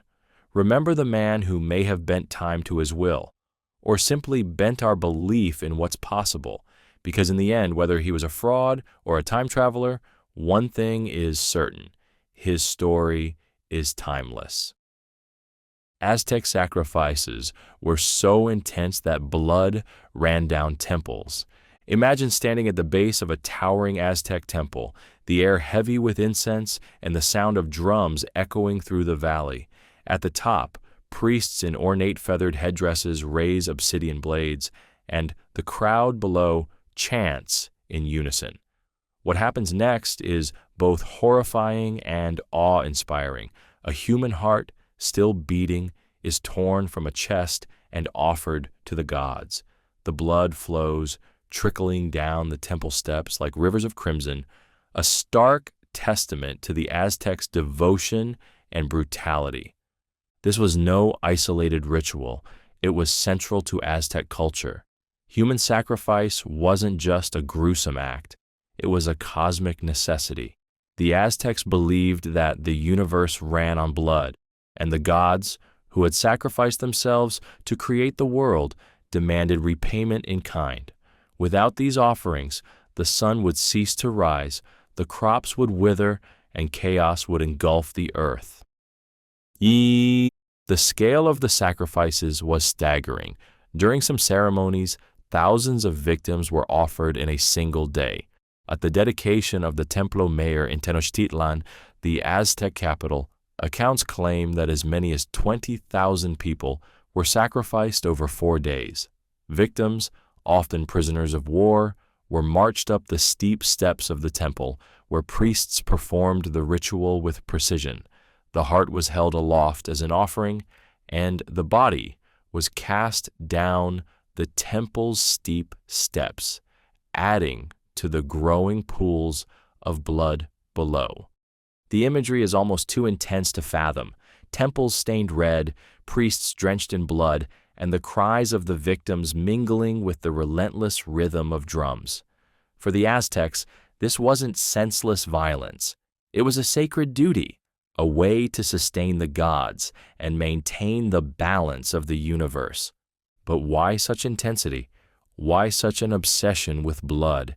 The answer lies in their mythology. The Aztecs believed that the gods had sacrificed their own blood to create humanity. To repay this divine debt, humans had to offer their own life force. The heart, as the seat of the soul and the source of life, was the ultimate gift. Yet, there's a paradox at the heart of these sacrifices. The Aztecs' devotion to preserving the world through bloodshed also became their undoing. Their constant need for captives to sacrifice drove them into perpetual war, making enemies of neighboring tribes and fueling resentment. When the Spanish arrived in 1519, led by Hernán Cortés, they found ready allies among these tribes who were eager to overthrow the empire that had terrorized them for so long. The Spanish, horrified by the scale of the sacrifices, used them as justification for their conquest. They painted the Aztecs as savages, unworthy of mercy or respect, and yet the Spanish themselves brought violence on an unprecedented scale, wiping out the Aztec civilization with war, disease, and forced conversion. What remains of the Aztec sacrifices today are the temples, the artifacts, and the haunting accounts of witnesses. Archaeological evidence, skulls, carvings, and tools confirms the scale and intensity of these rituals. But beyond the physical remnants lies a deeper question. What drives a civilization to such extremes? For the Aztecs, it was a combination of faith, fear, and an unyielding belief in their gods' demands. To them, the sacrifices weren't acts of cruelty, but acts of love, offerings to sustain the cosmos and ensure the survival of their people. In their minds, the rivers of blood flowing down their temples weren't signs of horror, but symbols of life itself. So the next time you think of the Aztecs, don't just picture their mighty temples or their intricate art. Picture the devotion, the rituals, and the rivers of blood that defined their world. It's a chilling reminder of how far humanity will go to make sense of the universe, to seek favor from the divine, and to fulfill the promises they believe sustain existence itself, because for the Aztecs, the cost of life was paid in blood. Pablo Escobar burned $2 million to keep his daughter warm. Pablo Escobar, the infamous Colombian drug lord whose empire made him one of the richest men in history, wasn't just a figure of fear and power, he was also a father, and in one unforgettable moment, his wealth became nothing more than kindling. The story takes place while Escobar was on the run from authorities. His vast empire was crumbling under relentless pressure, and he was forced to hide with his family in the frigid mountains of Colombia. It was during this desperate time that his daughter, Manuela, began to shiver from the cold. The man who once controlled billions of dollars, who could buy almost anything in the world, found himself with a choice no amount of money could solve. And so, without hesitation, Escobar turned to the only resource he had in abundance, cash. He pulled out bundles of US dollars, $2 million worth, and set them on fire to keep his daughter warm. Imagine the scene, a man surrounded by unimaginable wealth, lighting stacks of cash to stave off the cold, the flames flickering, the bills curling into ash, the irony almost palpable. Escobar had spent his life amassing a fortune most people couldn't even dream of, yet in that moment, all the money in the world meant nothing compared to his daughter's comfort. It's a story that feels almost mythical, a paradox of excess and humanity. Here was a man whose greed had brought suffering to millions, whose pursuit of wealth had fueled violence and destruction, burning the very symbol of his power for something as simple and profound as warmth. And yet, the act wasn't just a gesture of paternal love. It was a stark reminder of the fragility of power. Escobar, who once had entire armies and cities at his command, was reduced to burning his own empire to protect his family. The same cash that had built his kingdom was now nothing more than fuel for survival. But this moment also humanizes Escobar in a way few other stories do. It's easy to see him only as the ruthless drug lord who terrorized a nation, but this act reveals another side, a father who, in that fleeting moment, chose family over fortune. Of course, Escobar's story is far from simple. His wealth wasn't just a testament to his ambition, it was a symbol of the violence and corruption that plagued Colombia for decades. The $2 million he burned to keep his daughter warm was money stained with blood, built on the suffering of countless lives. And yet, the image of Escobar feeding stacks of cash into the fire lingers, a powerful metaphor for the futility of wealth in the face of basic human needs. It raises uncomfortable questions about the value we place on money, the lengths we go to acquire it, and the ways we measure success. For Escobar, no amount of money could insulate him from the consequences of his choices, and in the end, it couldn't even keep his daughter warm without being destroyed. The story of Pablo Escobar burning 2 million is more than a curious anecdote. It's a paradox wrapped in a flame. It reminds us that wealth, for all its power and allure, is ultimately just a tool. And sometimes, the most profound moments in life are the ones where we realize that even the greatest fortunes can't hold a candle to the things that truly matter. So, the next time you think about Escobar and his empire, don't just picture the opulence or the violence. Picture the flicker of flames in a cold mountain hideout, the smell of burning cash, and the quiet realization that, in the end, even the richest man in the world couldn't buy warmth for his daughter without sacrificing the very thing he had spent his life chasing. There's a town that hasn't seen the sun in over 80 years. Imagine living in a place where the sun disappears for 40 days every winter, plunging the world into endless darkness. Now imagine that even when daylight returns, it's shrouded by a suffocating haze, a perpetual gray that blankets the sky. Welcome to Norilsk, Russia, a town so far north that the sun vanishes for weeks at a time, and so polluted that it hasn't truly seen the sun in over 80 years. Norilsk sits deep in the Arctic Circle, a remote outpost built on permafrost and surrounded by barren tundra. It's one of the coldest, harshest places on Earth, with temperatures often plunging to 50 degrees, 58 degrees. Winters here are more than just long. They are unrelenting. For 40 days each year, the polar night takes hold, and the sun doesn't rise above the horizon.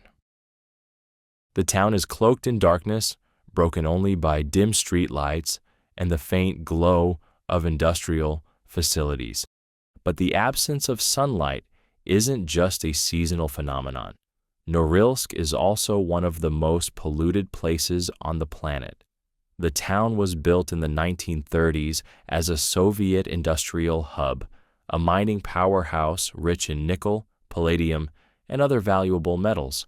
The factories here have been belching smoke and toxins into the air for decades, filling the skies with sulfur dioxide and other pollutants. The result? A permanent smog that obscures the sun even during the brightest months. For over 80 years, Norilsk has been trapped under a toxic cloud, its skies stained yellow and its air heavy with chemicals. Locals rarely see blue skies, and when they do, it's fleeting, a brief respite in a landscape dominated by gray. Life in Norilsk is shaped by this extreme environment. The pollution isn't just an eyesore, it's a health hazard. The air quality is so poor that respiratory issues are common, and life expectancy here is significantly lower than in other parts of Russia. The snow that falls isn't pristine. It's often black or orange, stained by industrial waste. Rivers run red from metal contamination, and the surrounding land is barren, unable to sustain life. Yet, despite these challenges, over 180,000 people call Norilsk home. Why? The answer lies in the town's wealth of natural resources. The metals mined here are crucial to industries around the world, and the jobs they provide keep the town alive. For many residents, leaving isn't an option. They endure the darkness, the cold, and the pollution because Norilsk offers something few other places can: economic stability. But isn't it ironic? The very resources that sustain Norilsk are also its curse. The mines and factories that provide jobs and wealth are the same ones that pollute the air, poison the land, and blot out the sun. It's a paradox that defines the town, a place where prosperity comes at an almost unbearable cost. And yet, There's something profoundly human about Norilsk's resilience. Its people have adapted to conditions that would drive most of us to despair. They've built a community in the face of unimaginable challenges, finding ways to survive and even thrive in one of the most inhospitable places on Earth.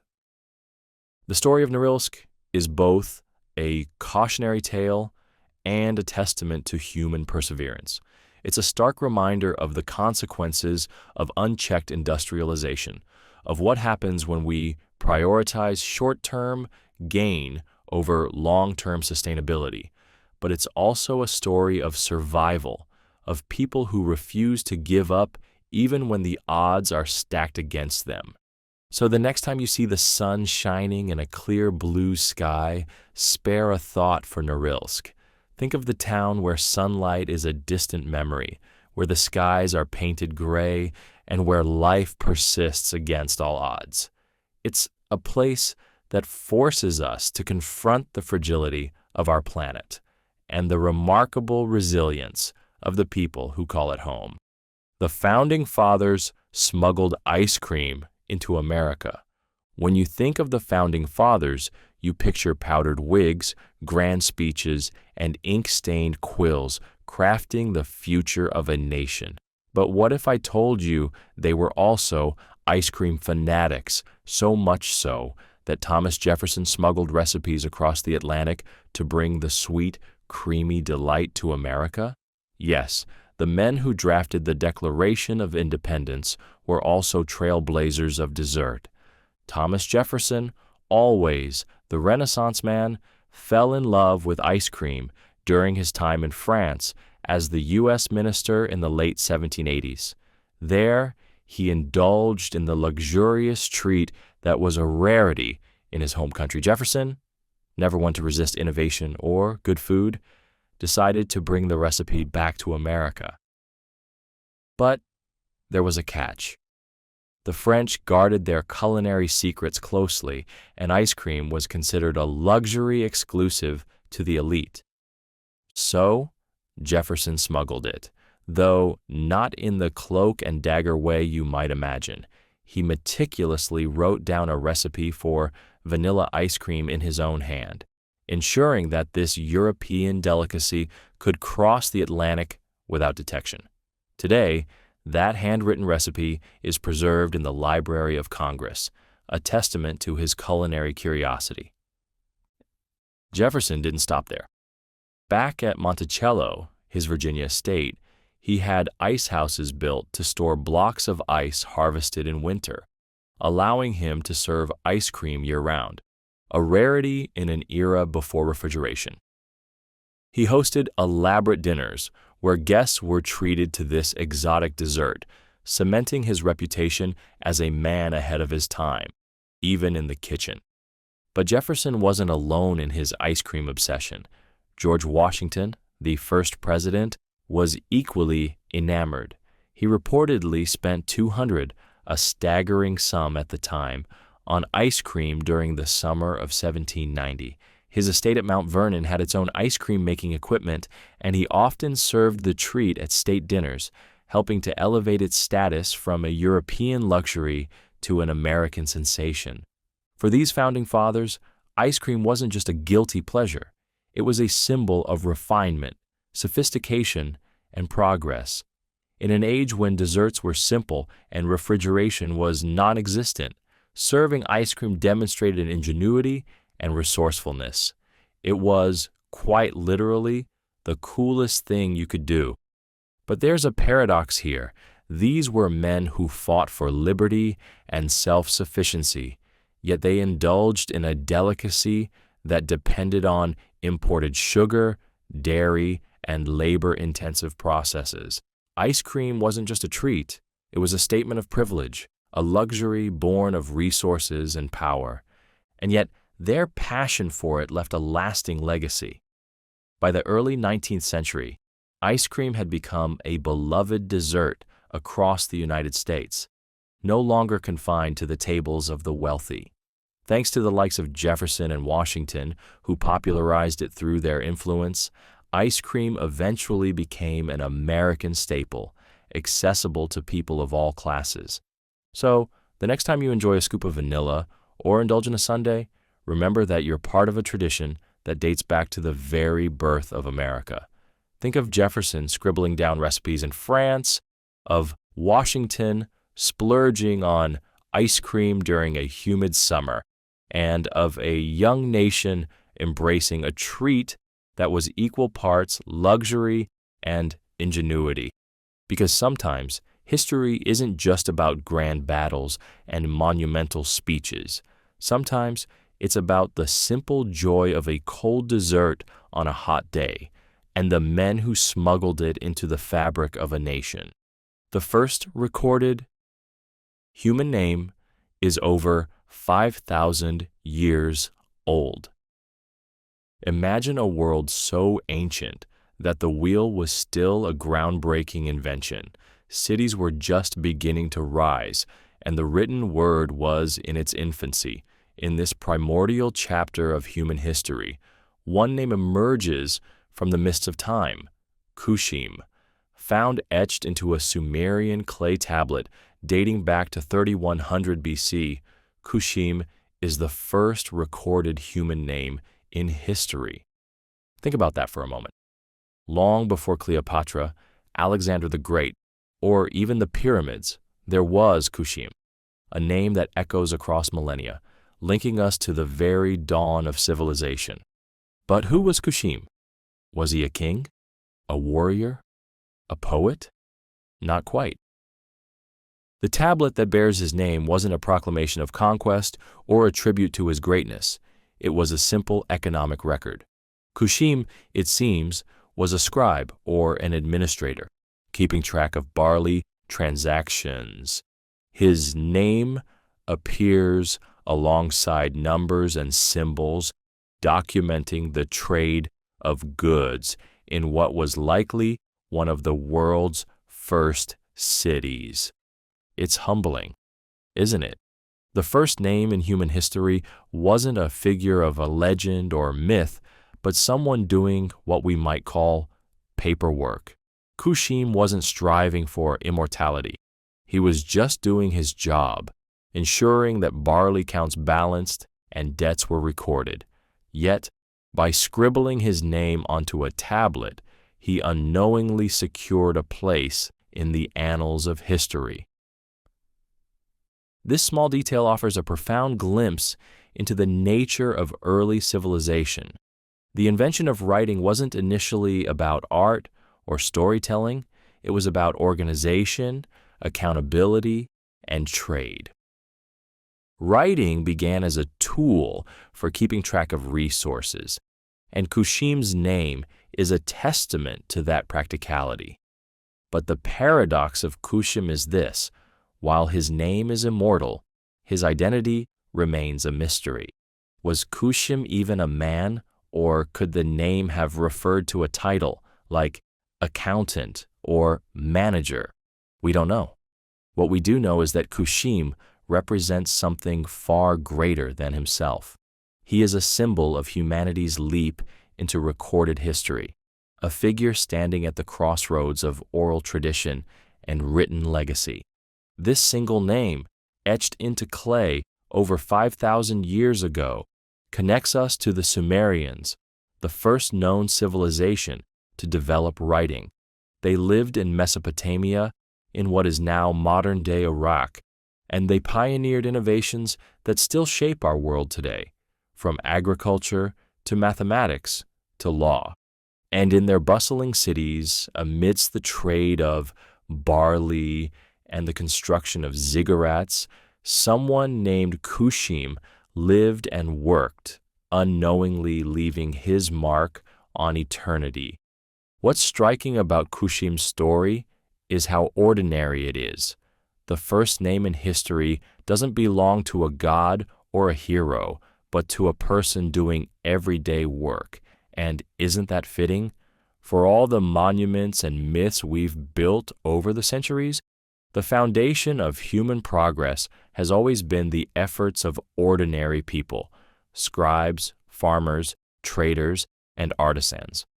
Kushim reminds us that history isn't just shaped by kings and conquests.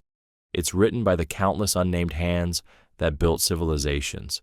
And every once in a while, one of those hands leaves a name behind, a fleeting glimpse of the humanity that connects us to our distant ancestors. So, the next time you sign your name on a document or type it into a form, think of Kushim. Think of the scribe who, over 5,000 years ago, scratched his name into clay, never imagining that we'd still be speaking it today. It's a reminder that even the smallest acts, a name written on a tablet, a record of a trade, can echo through history in ways we can't begin to predict. Because, in the grand tapestry of time, it's the ordinary moments that often endure the longest. A pharaoh's curse killed the team that opened his tomb. In 1922, deep in the sands of Egypt's Valley of the Kings, archaeologist Howard Carter made a discovery that would captivate the world: the tomb of King Tutankhamun, a pharaoh who had been buried for over 3,000 years. The untouched tomb was a treasure trove of gold, jewels, and artifacts, a stunning glimpse into the grandeur of ancient Egypt.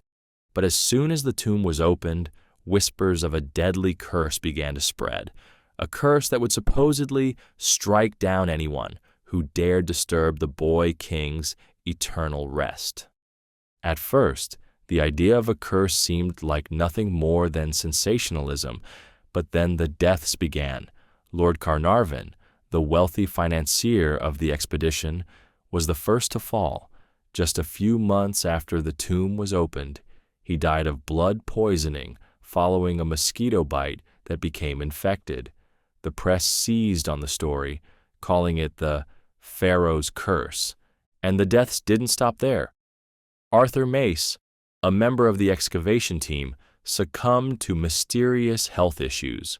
Radiologist Sir Archibald Douglas Reed, who had X-rayed Tutankhamun's mummy, also died unexpectedly. By the time several other individuals connected to the tomb passed away under unusual circumstances, the curse was firmly etched into popular imagination. The timing was uncanny, and the media frenzy only fueled the legend. Stories of strange events swirled around the tomb. It was said that when Lord Carnarvon died, the lights in Cairo flickered and went out. Carter's pet canary was reportedly eaten by a cobra, an animal symbolically tied to Egyptian royalty, the very day the tomb was opened. But was there really a curse? Or was it all just coincidence? Skeptics argue that the curse was a fabrication, a story inflated by eager journalists looking for a sensational headline.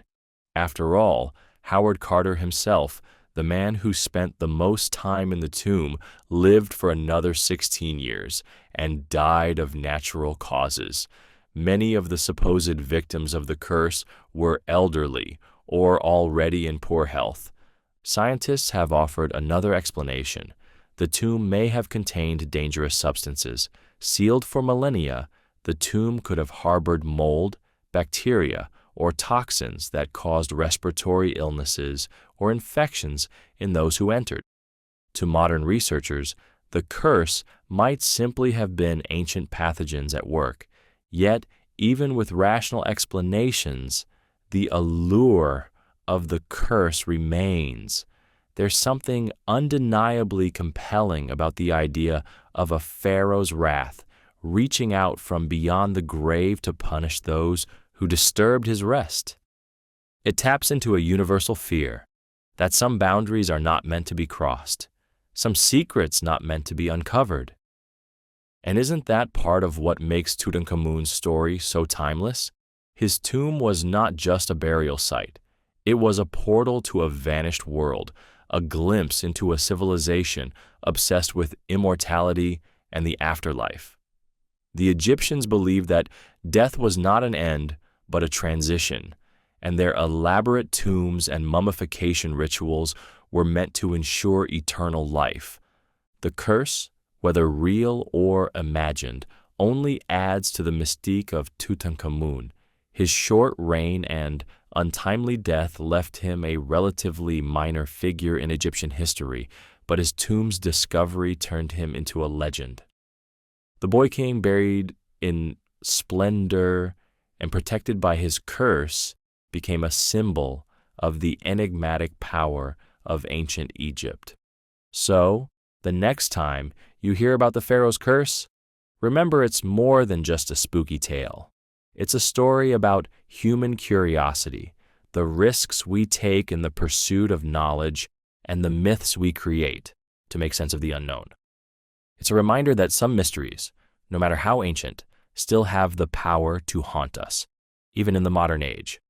Because whether the curse was real, a coincidence, or just a brilliant piece of mythology, one thing is certain: King Tutankhamun's legacy will never rest in peace. Spartans used black soup, made of blood, as a delicacy. The Spartans, renowned for their fearlessness, discipline, and legendary status as warriors, were a people who lived by one principle above all: survival through strength. Everything in their society, from their training to their food, was designed to harden them into the ultimate soldiers, and nothing embodied their austere way of life more than their infamous black soup. This wasn't just any soup. Made from pig's blood, vinegar, and salt, black soup was a staple of Spartan cuisine and a source of both fascination and revulsion for outsiders. Imagine the iron tang of blood mixed with the acidic bite of vinegar and the stark simplicity of salt. To the Spartans, it wasn't just sustenance, it was a test of their resilience. But why such a gruesome dish? For the Spartans, food wasn't about indulgence or pleasure. It was about fuel. Luxuries were considered a weakness, and simplicity was a virtue. Black soup, with its harsh ingredients and unappealing appearance, symbolized their rejection of comfort. It was a meal that toughened the body and spirit, a culinary reflection of their uncompromising values. Outsiders who encountered black soup were less impressed. Ancient accounts describe how non-Spartan Greeks were appalled by the dish. A famous story recounts how a visiting diplomat tasted the soup and quipped, "Now I understand why Spartans are so willing to die in battle. Anything is better than another bowl of that." Yet, the Spartans weren't concerned with the opinions of others. For them, black soup wasn't about flavor, it was about function. The pig's blood provided protein and iron, essential for warriors constantly engaged in brutal physical activity. The vinegar acted as a preservative and may have had mild antibacterial properties, while the salt replenished minerals lost during grueling training and combat. There's also a deeper symbolism to the dish. Blood, the essence of life, held a profound significance in ancient cultures. Consuming it was seen as a way to absorb strength, vitality, and courage, qualities the Spartans valued above all else. Eating black soup wasn't just an act of nourishment, it was a ritual of empowerment, a way to embody the warrior ethos. But black soup also highlights the stark contrast between Spartan life and that of other Greek city-states. While Athenians dined on bread, cheese, olives, and wine, the Spartans chose austerity over indulgence, utility over pleasure. For them, every aspect of life, even food, was a battlefield, a place to prove their toughness and discipline. Yet, there's a paradox here. The Spartans' obsession with strength and simplicity, while making them formidable warriors, also isolated them culturally. Their rigid focus on survival and martial prowess left a little room for the art, philosophy, and innovation that flourished in other parts of Greece. They were feared and admired, but they were also a people who sacrificed much for their way of life, including the joys of a good meal.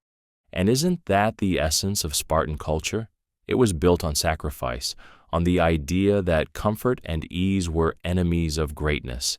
They rejected the pleasures of the table in favor of the hard, unyielding path of the warrior, believing that their strength would carry them through any hardship. So, the next time you hear about Spartan black soup, don't just think of it as an unappetizing dish. Think of it as a symbol of their resilience, a reminder that for the Spartans, strength was found not in what they enjoyed, but in what they endured. It's a stark, bitter lesson, one that tastes a lot like vinegar and blood. Because for the Spartans, even their food was a testament to their unyielding philosophy, survival, strength, and sacrifice above all else. A war was almost started over a stray dog. It sounds like the setup for a dark comedy. A soldier chasing a runaway dog accidentally sparks an international conflict. But in 1925, this bizarre and tragic sequence of events nearly led to a full-blown war between Greece and Bulgaria, proving once again how fragile peace can be and how easily human tempers can ignite over something as innocent as a wandering dog. The incident took place along the tense border between the two countries. Relations were already strained, with unresolved territorial disputes lingering from earlier conflicts. The border was heavily guarded, the atmosphere thick with suspicion. It was the kind of place where even the smallest spark could set off an explosion. And then the dog ran. A Greek soldier stationed near the border watched helplessly as his dog bolted across the boundary into Bulgarian territory. Acting on instinct, he gave chase. For him, it was a simple, personal moment. One man trying to retrieve his companion. But to the Bulgarian guards watching him cross the border, it was something else entirely, a violation of their sovereignty. Without hesitation, the Bulgarian guards opened fire, killing the Greek soldier on the spot. What might have ended as a tragic misunderstanding quickly escalated into a diplomatic crisis. When news of the incident reached Athens, outrage erupted. The Greek government demanded an immediate apology and reparations, but Bulgaria refused, claiming they had acted in self-defense. Greece, unwilling to back down, responded by mobilizing its military. Within days, Greek troops invaded the Bulgarian border town of Petrich, determined to assert their dominance and avenge their fallen soldier. Bulgaria, caught off guard, appealed to the League of Nations, the precursor to the United Nations, for intervention. The fighting that followed was brief but bloody. Dozens of soldiers and civilians were killed in the skirmishes, and the threat of a larger war loomed ominously. All of this over a stray dog. The League of Nations quickly stepped in, urging both sides to stand down. After intense negotiations, Greece agreed to withdraw its troops and pay reparations to Bulgaria, effectively ending the conflict. The incident became known as the War of the Stray Dog, a bizarre footnote in the annals of history that highlighted both the absurdity of human conflicts and the dangerous consequences of pride and escalation. But beneath the absurdity lies a deeper truth. This wasn't really about a dog. The stray animal was simply the trigger for a confrontation that had been building for years. Tensions between Greece and Bulgaria were already at a breaking point, their distrust fueled by territorial disputes and historical grievances. The dog, unwittingly, became the final straw. And isn't that often the way with conflicts? The spark may seem trivial, a stray dog, a minor insult, a single misstep, but the fire it ignites reveals the dry tinder of unresolved issues beneath, The War of the Stray Dog wasn't about a border violation. It was about pride, power, and the fragile line between peace and chaos. In hindsight, the incident feels almost comical, a reminder of how easily humans can let tempers flare and emotions overrule reason. But for those who lived through it, the soldiers who fought, the civilians caught in the crossfire, the families who lost loved ones, it was anything but funny. It's also a cautionary tale about the dangers of escalation. What started as a small personal moment, a soldier chasing his dog, spiraled into an international crisis because neither side was willing to de-escalate. In the end, it was cooler heads at the League of Nations that prevented the situation from spiraling into a larger war. So, the next time you see a dog bolting across a yard, think of the War of the Stray Dog. Think of how easily small moments can become history-making events, how fragile peace can be, and how often conflicts arise not from great causes, but from tiny misunderstandings. Because sometimes it's not the grand gestures or epic battles that change the course of history. It's the little things, even something as simple as a dog chasing its tail. Russian scientist injected himself with 3.5 million-year-old bacteria. In the quest for eternal youth, people have turned to all sorts of remedies, creams, diets, even cryotherapy. But in 2015, Russian scientist Dr. Anatoly Brochkov took this obsession to a whole new level. He injected himself with bacteria that had been trapped in Siberian permafrost for 3.5 million years, believing it held the secret to longevity. Yes, you read that right. Brochkov willingly became a human experiment, introducing ancient microorganisms into his body, all in the name of science, or perhaps immortality. The bacteria, called Bacillus F., was discovered in the Siberian permafrost, preserved in a state of near perfection for millions of years. Researchers were intrigued by its apparent resilience. Unlike other microorganisms, Bacillus F seemed to possess an extraordinary ability to survive extreme conditions. It was found thriving in the frozen tundra, and some scientists speculated it might hold clues to combating aging or enhancing immunity. For Brochkov, the potential was too tantalizing to ignore. He believed that Bacillus F might contain properties capable of rejuvenating cells and boosting human health. And instead of waiting for lengthy clinical trials or laboratory tests, he decided to cut to the chase. Armed with a syringe and a bold sense of curiosity, he injected the bacteria directly into his bloodstream. What happened next? According to Brochkov, nothing catastrophic. At least, not immediately. In fact, he claimed to feel healthier and more energetic than ever. He reported increased stamina, fewer illnesses, and an overall sense of vitality. To him, Bacillus F wasn't just a relic of the ancient past. It was the key to unlocking a longer, healthier future.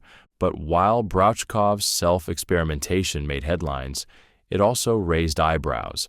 Scientists around the world questioned the safety and ethics of his actions.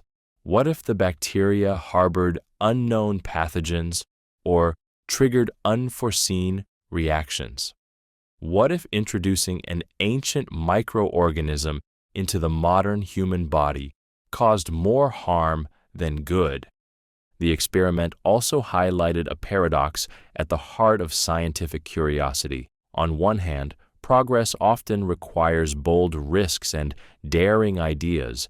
On the other, recklessness can lead to disastrous consequences. Brochkov's injection blurred the line between innovation and irresponsibility, leaving many to wonder whether his actions were a leap forward or a cautionary tale. And then there's the question of the bacteria itself. Bacillus F survived for millions of years in extreme conditions, outlasting species, ice ages, and environmental upheavals. Its resilience is fascinating, but it also raises concerns. What happens when an organism built for survival in the ancient past meets the ecosystems of today? Could it adapt, mutate, thrive in ways we can't predict? For Bruchkov, those questions didn't seem to matter. To him, the potential benefits outweighed the risks. His experiment was as much a statement as it was a study, a declaration that humanity's future might be hidden in the frozen remnants of the past. But whether his claims of improved health are true or simply the placebo effect, one thing is certain: his story taps into humanity's eternal fascination with defying the limits of life. From myths of the Fountain of Youth to modern biohacking, the search for longevity has always been a blend of science, hope, and sheer audacity. So, the next time you hear about an experimental breakthrough or an unconventional method for extending life, think of Dr. Anatoly Bruchkov. Think of the scientist who turned his body into a petri dish, who injected himself with ancient bacteria in the hopes of unlocking its secrets. And ask yourself, is this bravery or hubris? Genius or recklessness? Perhaps it's a little of both. Because if there's one thing history teaches us, it's that the pursuit of immortality is as old and as daring as life itself. The first U.S. bombing victim was a church in 1916. When you think of the first foreign attack on U.S. soil, Pearl Harbor likely comes to mind. But decades before that infamous day, there was another shocking event, one that's been largely forgotten. In 1916, during the height of World War I, a German spy orchestrated the bombing of a church in New Jersey, making it the first documented bombing attack on American soil. The target was St. Patrick's Church in Jersey City, a Catholic church that stood as a symbol of community and resilience. But in the chaotic backdrop of global war, it became an unlikely casualty of espionage and sabotage. At the time, the United States was still neutral in the conflict, though its sympathies leaned heavily toward the Allied powers. German operatives, seeking to disrupt U.S. support for their enemies, began a campaign of sabotage across the country. The bombing was carried out by a German spy named Hans Tauscher, who was suspected of planning numerous acts of sabotage. The goal?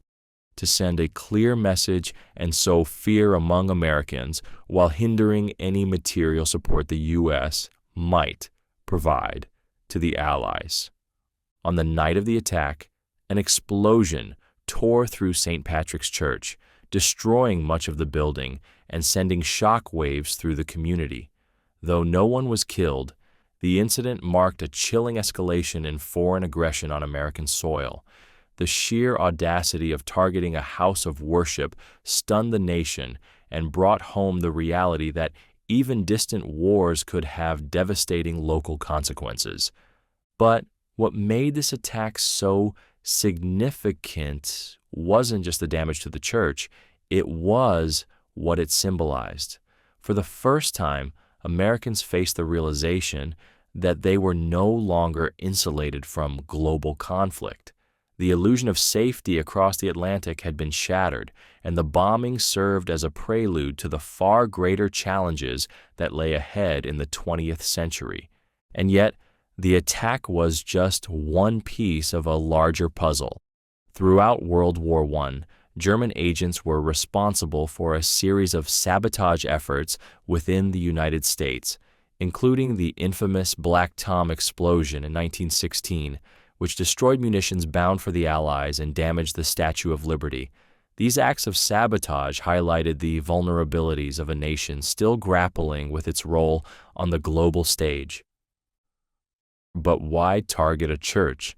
The exact motives behind the bombing remain murky, but the attack may have been intended to stoke division. At the time, tensions between immigrant communities, particularly Germans and Irish Catholics, were already high. By striking a Catholic church, the saboteurs might have hoped to inflame those tensions further.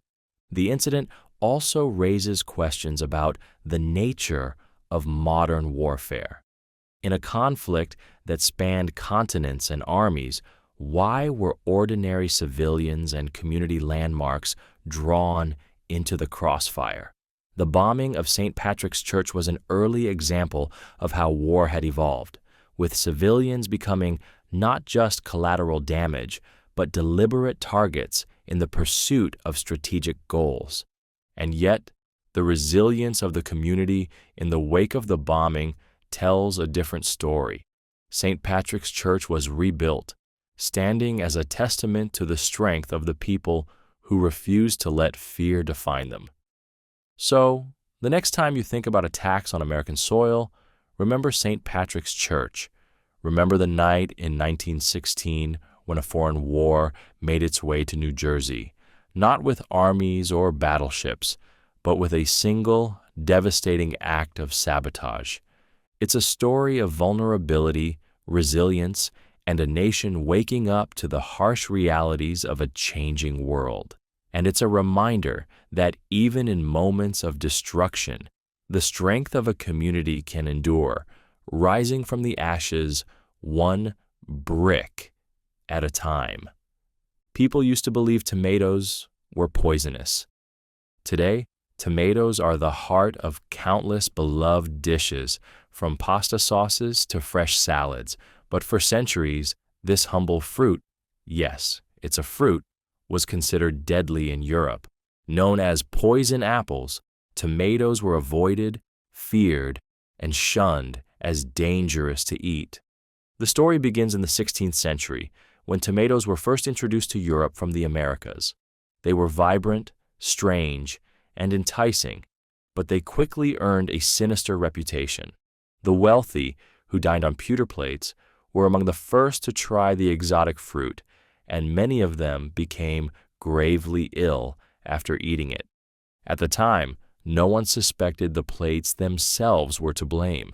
Pewter, an alloy containing lead, would leach toxins when it came into contact with the tomato's natural acidity.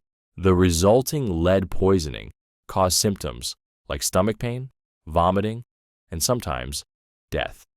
The tomato, with its bright red skin and mysterious origins, became the scapegoat. Meanwhile, the poor, who ate from wooden plates, faced no such problems. For them, the tomato wasn't deadly. It was delicious. But social hierarchies being what they were, the fruit's poisonous reputation spread, and its culinary potential remained untapped for generations. But the tomato's bad reputation wasn't just about pewter plates. Its connection to nightshade plants didn't help its case. Tomatoes belong to the Solanaceae family, which includes toxic plants like belladonna and deadly nightshade. This association reinforced the idea that tomatoes were more suited to a poisoner's toolkit than a chef's pantry. It wasn't until the 18th century that tomatoes began to shake their reputation.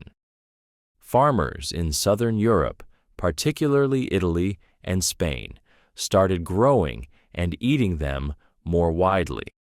Their vibrant flavor found a home in Mediterranean cuisine, and slowly, tomatoes shed their stigma. By the 19th century, tomatoes had become a staple of Italian cooking, immortalized in dishes like pasta al pomodoro and pizza margherita. The fruit that had once been feared as a killer transformed into an icon of warmth, comfort, and culinary excellence. But the story of the tomato is more than just a quirky historical misunderstanding. It's a lesson in how fear and misinformation can hold back progress. The belief that tomatoes were poisonous wasn't grounded in science. It was a mix of circumstantial evidence, social biases, and a dash of bad luck. And yet, isn't it remarkable how something so feared can come to symbolize joy and community? The tomato's journey from poison apple to beloved staple is a testament to humanity's ability to adapt, experiment, and eventually embrace what we once feared. So, the next time you enjoy a plate of spaghetti or a fresh caprese salad, think about the long road tomatoes have traveled. Think of the centuries they spent in exile, misunderstood and maligned, before finally taking their rightful place on our tables. Because the story of the tomato isn't just about food. It's about transformation, persistence, and the sweet victory of second chances. And that's something worth savoring. A man once sued himself and won. It sounds like the setup to a joke, but it's entirely true. In Kentucky, a man once filed a lawsuit against himself and won. The case is one of the strangest episodes in legal history, a surreal blend of bureaucracy, irony, and the quirks of the justice system. The man in question, Robert Lee Brock, was an inmate serving time for breaking and entering, but during his incarceration, he filed a lawsuit against himself, claiming that he had violated his own civil rights by getting drunk and committing the crimes that led to his imprisonment. Yes, Brock sued himself for $5 million in damages, arguing that his negligence and poor choices had caused him significant harm. On the surface, it seems absurd. How can someone sue themselves? And what does it even mean to hold yourself legally accountable? But Brock had a plan, however misguided it might have been. His argument hinged on a legal technicality. If he could prove that he had caused his own harm, the state would be obligated to pay the damages on his behalf, since he couldn't earn an income while in prison. The case was filed, and remarkably, it went to court. Brock, serving as both plaintiff and defendant, crafted a bizarre legal argument against himself. He admitted his own guilt, laid out the damages he had suffered, and essentially asked the court to rule in his favor against himself. And it worked. The court agreed with Brock's claim and ruled in his favor. He won his lawsuit, proving that he had indeed harmed himself and was entitled to damages. But here's the catch. Since Brock was both the plaintiff and the defendant, he was also responsible for paying the damages. The court couldn't award him money without taking it from himself, creating a legal paradox. Ultimately, Brock couldn't collect a cent, and the case became a surreal exercise in futility. The story is a fascinating glimpse into the complexities and absurdities of the legal system. On one hand, it's a testament to the principle that anyone, no matter how strange their case, has the right to seek justice. On the other hand, it highlights the limits of logic in a system designed to handle human conflict. What's striking about Brock's case is how it forces us to think about accountability. By suing himself, Brock was, in a way, taking responsibility for his actions. But instead of facing his mistakes directly, he turned them into a legal performance, a strange mix of self-reflection and exploitation of the system. And isn't there something oddly relatable about the whole thing? Haven't we all, at some point, been our own worst enemy, making choices we later regret and wishing there were some way to hold ourselves accountable? Brock's case takes that universal struggle to a ludicrous extreme, turning self-reproach into a courtroom drama. But perhaps the most poignant part of the story is its futility. Brock won his case, but he gained nothing. The legal victory was hollow, a symbolic gesture that left him exactly where he started. It's a reminder that accountability isn't just about assigning blame. It's about finding a way forward. So, the next time you hear about a strange lawsuit, remember Robert Lee Brock.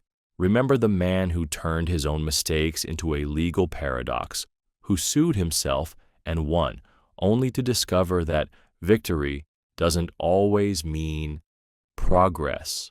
Because sometimes the strangest stories are the ones that hold up a mirror to our own struggles, making us laugh, cringe, and reflect all at once. The Leaning Tower of Pisa was never meant to lean.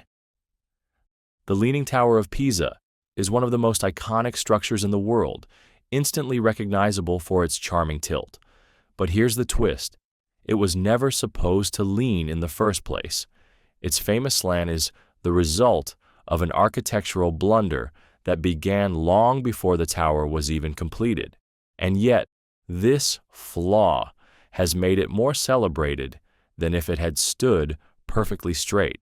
Construction of the tower began in 1173, a time when Pisa was a thriving maritime republic in Italy. The plan was ambitious, an 8-story bell tower standing tall as part of the cathedral complex, a symbol of the city's power and wealth. But by the time the builders reached the 3rd floor, something started to go wrong. The ground beneath the tower, composed of soft clay, sand, and silt, began to shift, and the tower started to tilt. The foundation, only 3 meters deep, couldn't support the structure's massive weight. The builders had underestimated the instability of the soil, and the tower's fate was sealed. Faced with the leaning structure, construction was paused for nearly a century, partly due to Pisa's wars with neighboring cities. When work resumed in the 14th century, the tilt had only worsened. But instead of starting over, the architects decided to press on. They attempted to correct the lean by building the upper stories with one side taller than the other, creating a subtle curve to compensate. The result? The tower didn't just lean, it bent like a giant banana, defying every principle of symmetry. Despite the obvious flaw, the tower was completed in 1372, standing at a height of nearly 56 meters, 183 feet. And while it was never the towering monument of perfection Pisa had envisioned, it quickly became a source of fascination. Over the centuries, the lean grew worse, and attempts to stabilize the structure were both creative and desperate. Engineers tried everything, adding counterweights, reinforcing the base, even freezing the soil beneath it. At one point, the tilt was so severe that the tower came dangerously close to collapsing. It wasn't until the late 20th century that modern techniques finally stopped the lean from worsening, stabilizing the structure for future generations. But here's the paradox. The very flaw that nearly doomed the tower became its greatest asset. The Leaning Tower of Pisa is a global icon, not because it's a perfect example of architecture, but because it's imperfect. Millions of tourists flock to Pisa every year, not to see a straight tower, but to marvel at one that seems to defy gravity. And isn't that part of the tower's charm?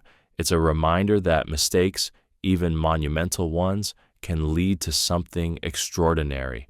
What began as a symbol of hubris and miscalculation has become a celebration of resilience, ingenuity, and the unexpected beauty of imperfection. The Leaning Tower of Pisa also offers a lesson in persistence. Despite its flaws, the tower endured wars, natural disasters, and centuries of neglect. It stood tall, or rather, leaned confidently, against the odds, proving that even when the foundation is shaky, a little creativity can go a long way. So, the next time you see a photo of the Leaning Tower or visit it in person, think about its improbable journey. Think about the architects who refused to abandon it, the engineers who fought to save it, and the millions of people who celebrate it today, not for what it was supposed to be, but for what it became. Because sometimes it's the things that don't go as planned that end up leaving the biggest mark on history. And the Leaning Tower of Pisa, it's a glorious testament to the power of embracing imperfection. World War II. Bombs are still being found. Decades after the final shots of World War II were fired, the war continues to echo beneath the soil of Europe. Every year, over 2,000 tons of unexploded bombs, grenades, and other ordnance are discovered, remnants of a conflict that reshaped the world. It's a haunting reminder that the scars of war don't simply vanish when the fighting stops. They linger, buried and dangerous, waiting to be unearthed. These bombs, known as UXO, unexploded ordnance, are a legacy of the massive aerial bombardments that devastated cities, towns, and countrysides across Europe. During the war, millions of tons of explosives were dropped from the skies, often with terrifying accuracy, but not every bomb did what it was supposed to. Some failed to detonate on impact, embedding themselves in the ground and lying dormant for years, even decades. Today, these forgotten explosives resurface in the most unexpected ways. Farmers plowing their fields stumble upon rusted shells. Construction crews hit buried bombs while breaking ground for new buildings. Even casual hikers have occasionally uncovered deadly relics of the war. Each discovery triggers a flurry of activity as bomb disposal teams, trained in the delicate art of neutralizing decades-old explosives, are called in to make the area safe. Germany, one of the most heavily bombed nations during the war, remains a hotspot for UXO. Cities like Berlin, Hamburg, and Cologne were pummeled by Allied air raids, and unexploded bombs are still discovered regularly during construction projects. In 2017, an unexploded British bomb weighing 1.4 tons was found in Frankfurt, forcing the evacuation of more than 60,000 people, the largest peacetime evacuation in Germany since the war. But it's not just Germany. UXO is found across Europe, from the fields of France to the rivers of Poland. In London, remnants of the Blitz occasionally emerge during redevelopment projects. Even underwater, in the Baltic and North Seas, unexploded bombs pose a threat to shipping and marine life. What's truly remarkable is that these bombs, despite being buried for over 75 years, remain just as deadly as the day they were dropped. Their casings may be corroded, but the explosives inside are often stable enough to detonate if disturbed. The passage of time hasn't dulled their power, it's only made them more unpredictable. The discovery of UXO isn't just a technical challenge, it's a stark reminder of the war's enduring impact. For the people who live in areas where bombs are regularly unearthed, the past feels startlingly present. A farmer tilling his field in Normandy or a construction worker digging in Dresden might feel a jarring connection to a conflict that ended long before they were born. And isn't that the paradox of these bombs? They are both relics of history and immediate threats, a bridge between the past and the present. They remind us that wars don't truly end when treaties are signed. They leave legacies that must be managed and reckoned with for generations. Efforts to clear UXO are ongoing, but the sheer scale of the task is daunting. Experts estimate that it could take centuries to locate and neutralize all the unexploded ordnance left behind by World War II. In the meantime, people living in affected areas have learned to live with the possibility of finding a bomb in their backyard, a constant reminder of the fragility of peace. So, The next time you think about World War II, don't just picture the iconic images of battlefields and victory parades. Picture the hidden dangers that still lurk beneath the ground. The bomb disposal teams risking their lives to keep communities safe, and the ordinary people whose daily routines are occasionally interrupted by the echoes of a war they never fought. Because history doesn't always stay buried. Sometimes it lies just beneath the surface, waiting to remind us that the consequences of conflict are never as distant as they seem. Ancient Egyptians had pregnancy tests. Long before modern science developed ultrasounds and over-the-counter pregnancy tests, ancient Egyptians came up with their own ingenious method to determine if a woman was expecting. It didn't involve doctors or advanced tools, just a handful of wheat, barley seeds, and a little patience. Here's how it worked. A woman suspected of being pregnant would urinate on a mixture of wheat and barley seeds. Over the next several days, the seeds would be monitored. If they began to sprout, it was believed the woman was pregnant. But the test didn't stop there. The Egyptians even used the type of grain that sprouted to predict the baby's gender. If the barley sprouted, the child would be male. If the wheat sprouted, it would be female. It sounds like an old wives' tale, right? But here's the surprising part. Modern science suggests this ancient method wasn't entirely baseless. Studies conducted in the 20th century found that the high levels of estrogen present in pregnant women's urine could indeed stimulate seed growth, lending some credibility to this 3,000-year-old practice. While not foolproof, the test may have had a level of accuracy that's remarkable for its time. The method, recorded in the medical papyri of ancient Egypt, reveals just how resourceful early civilizations were when it came to understanding the mysteries of the human body. Without the benefit of microscopes, blood tests, or hormone analysis, they relied on observation, experimentation, and a deep connection to the natural world. But what does this say about the Egyptians as a society? For one, it highlights their sophisticated approach to medicine. Far from being a culture steeped solely in mysticism, the Egyptians combined practical techniques with spiritual beliefs, often pioneering medical practices that would influence later civilizations. It's also a testament to their curiosity and ingenuity.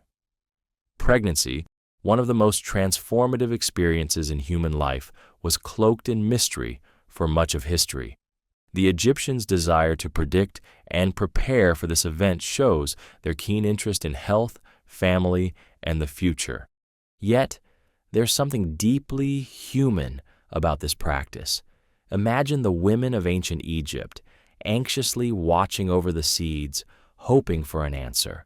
The test was as much about hope, anticipation, and the unknown as any modern pregnancy test. It was a moment where science, belief, and emotion intersected, much like today. Of course, the test wasn't perfect. Factors like hydration, soil quality, and even luck could influence the outcome. But the fact that it existed at all speaks volumes about the Egyptians' determination to bring clarity to the uncertainties of life. So, the next time you see a sleek digital pregnancy test or hear about cutting-edge advancements in fertility science, think back to those wheat and barley seeds in the deserts of ancient Egypt. Think of the ingenuity of a civilization that, with nothing but natural materials and a sharp mind, found a way to answer one of life's most pressing questions. Because, even in the distant past, people sought the same things we do today: knowledge, certainty, and the joy of preparing for the life to come. And in their own remarkable way, they found it. Roman concrete is still stronger than modern concrete. Imagine walking through the ruins of an ancient Roman aqueduct, its massive arches stretching across the horizon, or standing before the Pantheon, its iconic dome and architectural marvel. These structures, built over 2,000 years ago, have withstood earthquakes, erosion, and the relentless march of time. Meanwhile, modern concrete buildings often crumble within a few decades. How did the Romans create something so enduring? The answer lies in their concrete, a material so advanced it outperforms many of today's formulas. Roman concrete, or opus caementicium, wasn't just a building material, it was an engineering masterpiece. At its core was a simple yet ingenious recipe, a mixture of volcanic ash, lime, water, and stones. But it's the volcanic ash that made all the difference. When combined with water, the ash triggered a chemical reaction that formed crystals, which grew and bonded the mixture together. This process, called pozzolanic reaction, gave Roman concrete its incredible strength and durability. The true genius of Roman concrete, however, lies in its ability to heal itself. When cracks form in the material, water seeps in and reacts with the volcanic ash. This reaction creates new crystals that fill the cracks, effectively repairing the concrete over time. It's like a material with built-in maintenance, a feature modern engineers can only dream of replicating. This self-healing property is one of the reasons why Roman structures like the Coliseum, aqueducts, and harbor walls have survived for millennia. Even in harsh conditions, such as underwater environments, Roman concrete has proven nearly indestructible. Structures like the piers of Cosa and Portus are still standing, their submerged portions as strong as ever. By comparison, modern concrete, made primarily with Portland cement, is less durable and more prone to cracking. Its lifespan is measured in decades rather than centuries, and unlike Roman concrete, it lacks the self-healing properties that could extend its longevity. The irony is that in our pursuit of progress, we've somehow lost the secret to one of history's most enduring materials. What's even more fascinating is that the Romans didn't fully understand the chemistry behind their concrete. They developed it through observation and experimentation, refining the formula over generations. To them, it was a practical solution to the challenges of building a vast empire, not a scientific breakthrough. Yet, their ingenuity allowed them to construct roads, bridges, and monuments that still stand as testaments to their skill. The rediscovery of Roman concrete's secrets has become a focus for modern scientists and engineers. By studying its composition, researchers hope to develop more sustainable and durable building materials. After all, Roman concrete didn't just last longer, it was also greener. Its production required less energy than modern cement, and it emitted fewer carbon emissions. In an era where sustainability is paramount, the ancient formula offers valuable lessons for the future. But there's also a philosophical lesson to be found in Roman concrete. It's a reminder of the power of simplicity and the importance of building with longevity in mind. The Romans didn't cut corners or prioritize short-term gains. They built for the ages. Their structures weren't just functional, they were enduring symbols of their culture, meant to inspire future generations. So, the next time you see a crumbling modern building or a pothole-ridden road, think about the ingenuity of Roman concrete. Think of the ancient engineers who, without the benefit of modern science, created a material that has outlasted empires. Because in a world obsessed with innovation, the Romans remind us that sometimes the best solutions are the ones that stand the test of time, literally. And their concrete? It's a legacy carved in stone, a testament to human ingenuity that still holds its ground even after 2,000 years. The U.S. government poisoned alcohol during Prohibition. In the early 20th century, the United States embarked on one of its most ambitious and controversial social experiments, Prohibition. The passage of the 18th Amendment in 1920 outlawed the production, sale, and transportation of alcohol nationwide. Its supporters, buoyed by the temperance movement, celebrated the amendment as a moral victory, believing it would cure societal ills, reduce crime, and lead to healthier, happier families. Alcohol, in their eyes, was a poison corrupting both individuals and communities, and removing it from American life seemed the most logical step toward national betterment. What unfolded, however, was far from the utopian vision Prohibition advocates imagined. Instead of ushering in an age of virtue and sobriety, the law created a booming underground economy for alcohol, gave rise to organized crime, and led to one of the most controversial decisions in U.S. history: the government's intentional poisoning of industrial alcohol supplies to deter drinking. This chilling policy resulted in thousands of deaths and countless injuries, revealing the devastating consequences of enforcing morality through harmful measures. When Prohibition began, the thirst for alcohol didn't disappear. Americans had long been accustomed to their beer, whiskey, and wine, and they were not about to let a constitutional amendment stand between them and their favorite drinks. Almost immediately, a vast black market for alcohol emerged. Speakeasies popped up in cities and towns across the nation. Bootleggers smuggled liquor across borders and coastlines, and home distilleries produced moonshine in secret. One of the most significant sources of illegal alcohol, however, was industrial-grade alcohol. These alcohol supplies, intended for manufacturing products like paint, cleaning solutions, and fuel, were still legal under Prohibition. Industrial alcohol was widely available and cheap, making it an attractive target for bootleggers. By redistilling the alcohol to remove chemical additives, they could transform it into drinkable liquor and sell it on the black market. By the mid-1920s, an estimated 2/3 of the alcohol consumed in the United States came from these industrial sources. The federal government, determined to shut down this loophole, required manufacturers to denature industrial alcohol.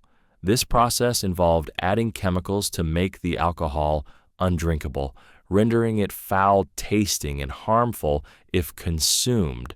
But bootleggers quickly adapted, using crude filtration methods to remove these additives and continue selling their product. Frustrated by their inability to curb the black market, federal officials escalated their tactics in 1926. They ordered manufacturers to introduce even more toxic substances into industrial alcohol, including methanol, wood alcohol, benzene, kerosene, and chloroform.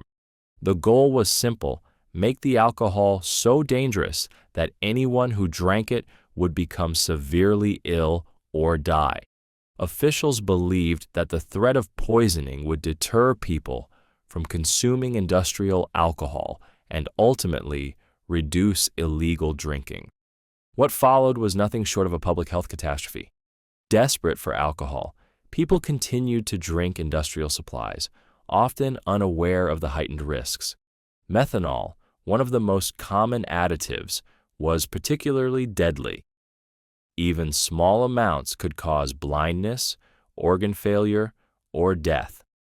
Hospitals across the country began reporting an alarming rise in cases of alcohol poisoning.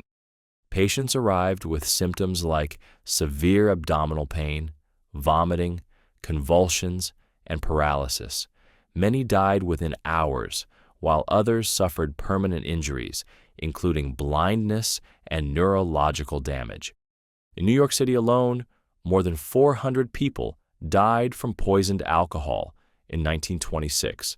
By the end of Prohibition in 1933, the nationwide death toll had climbed to an estimated 10,000, with thousands more left permanently disabled.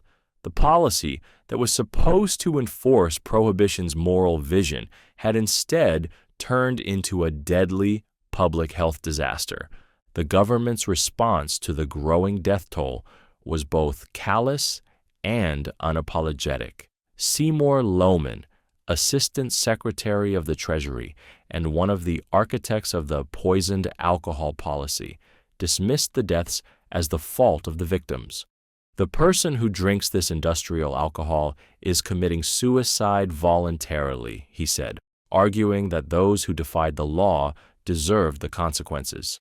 This sentiment reflected the broader prohibitionist mindset, which prioritized moral enforcement over human life. But for many Americans, the poisoned alcohol policy felt like a betrayal. Prohibition was supposed to protect families and communities, yet here was the government deliberately endangering its citizens. The policy disproportionately affected the working class, who often turned to cheap industrial alcohol out of necessity rather than rebellion. For these individuals, alcohol was not just a luxury. It was a way to cope with the economic and emotional challenges of the time. With the Great Depression looming, many found solace in a drink, even if it came with grave risks. Rather than deterring illegal drinking, the policy only made the black market more dangerous. Bootleggers, unaware of the full extent of the added toxins, continued to distribute industrial alcohol, often without fully purifying it. In some cases, they diluted the alcohol with water to stretch their supplies, inadvertently creating mixtures that were even more harmful. The government's strategy had backfired spectacularly, fueling public resentment and eroding trust in its moral authority. The poisoned alcohol policy became emblematic of Prohibition's broader failures. Instead of reducing crime, Prohibition gave rise to organized criminal empires, led by figures like Al Capone, who profited immensely from the illegal liquor trade.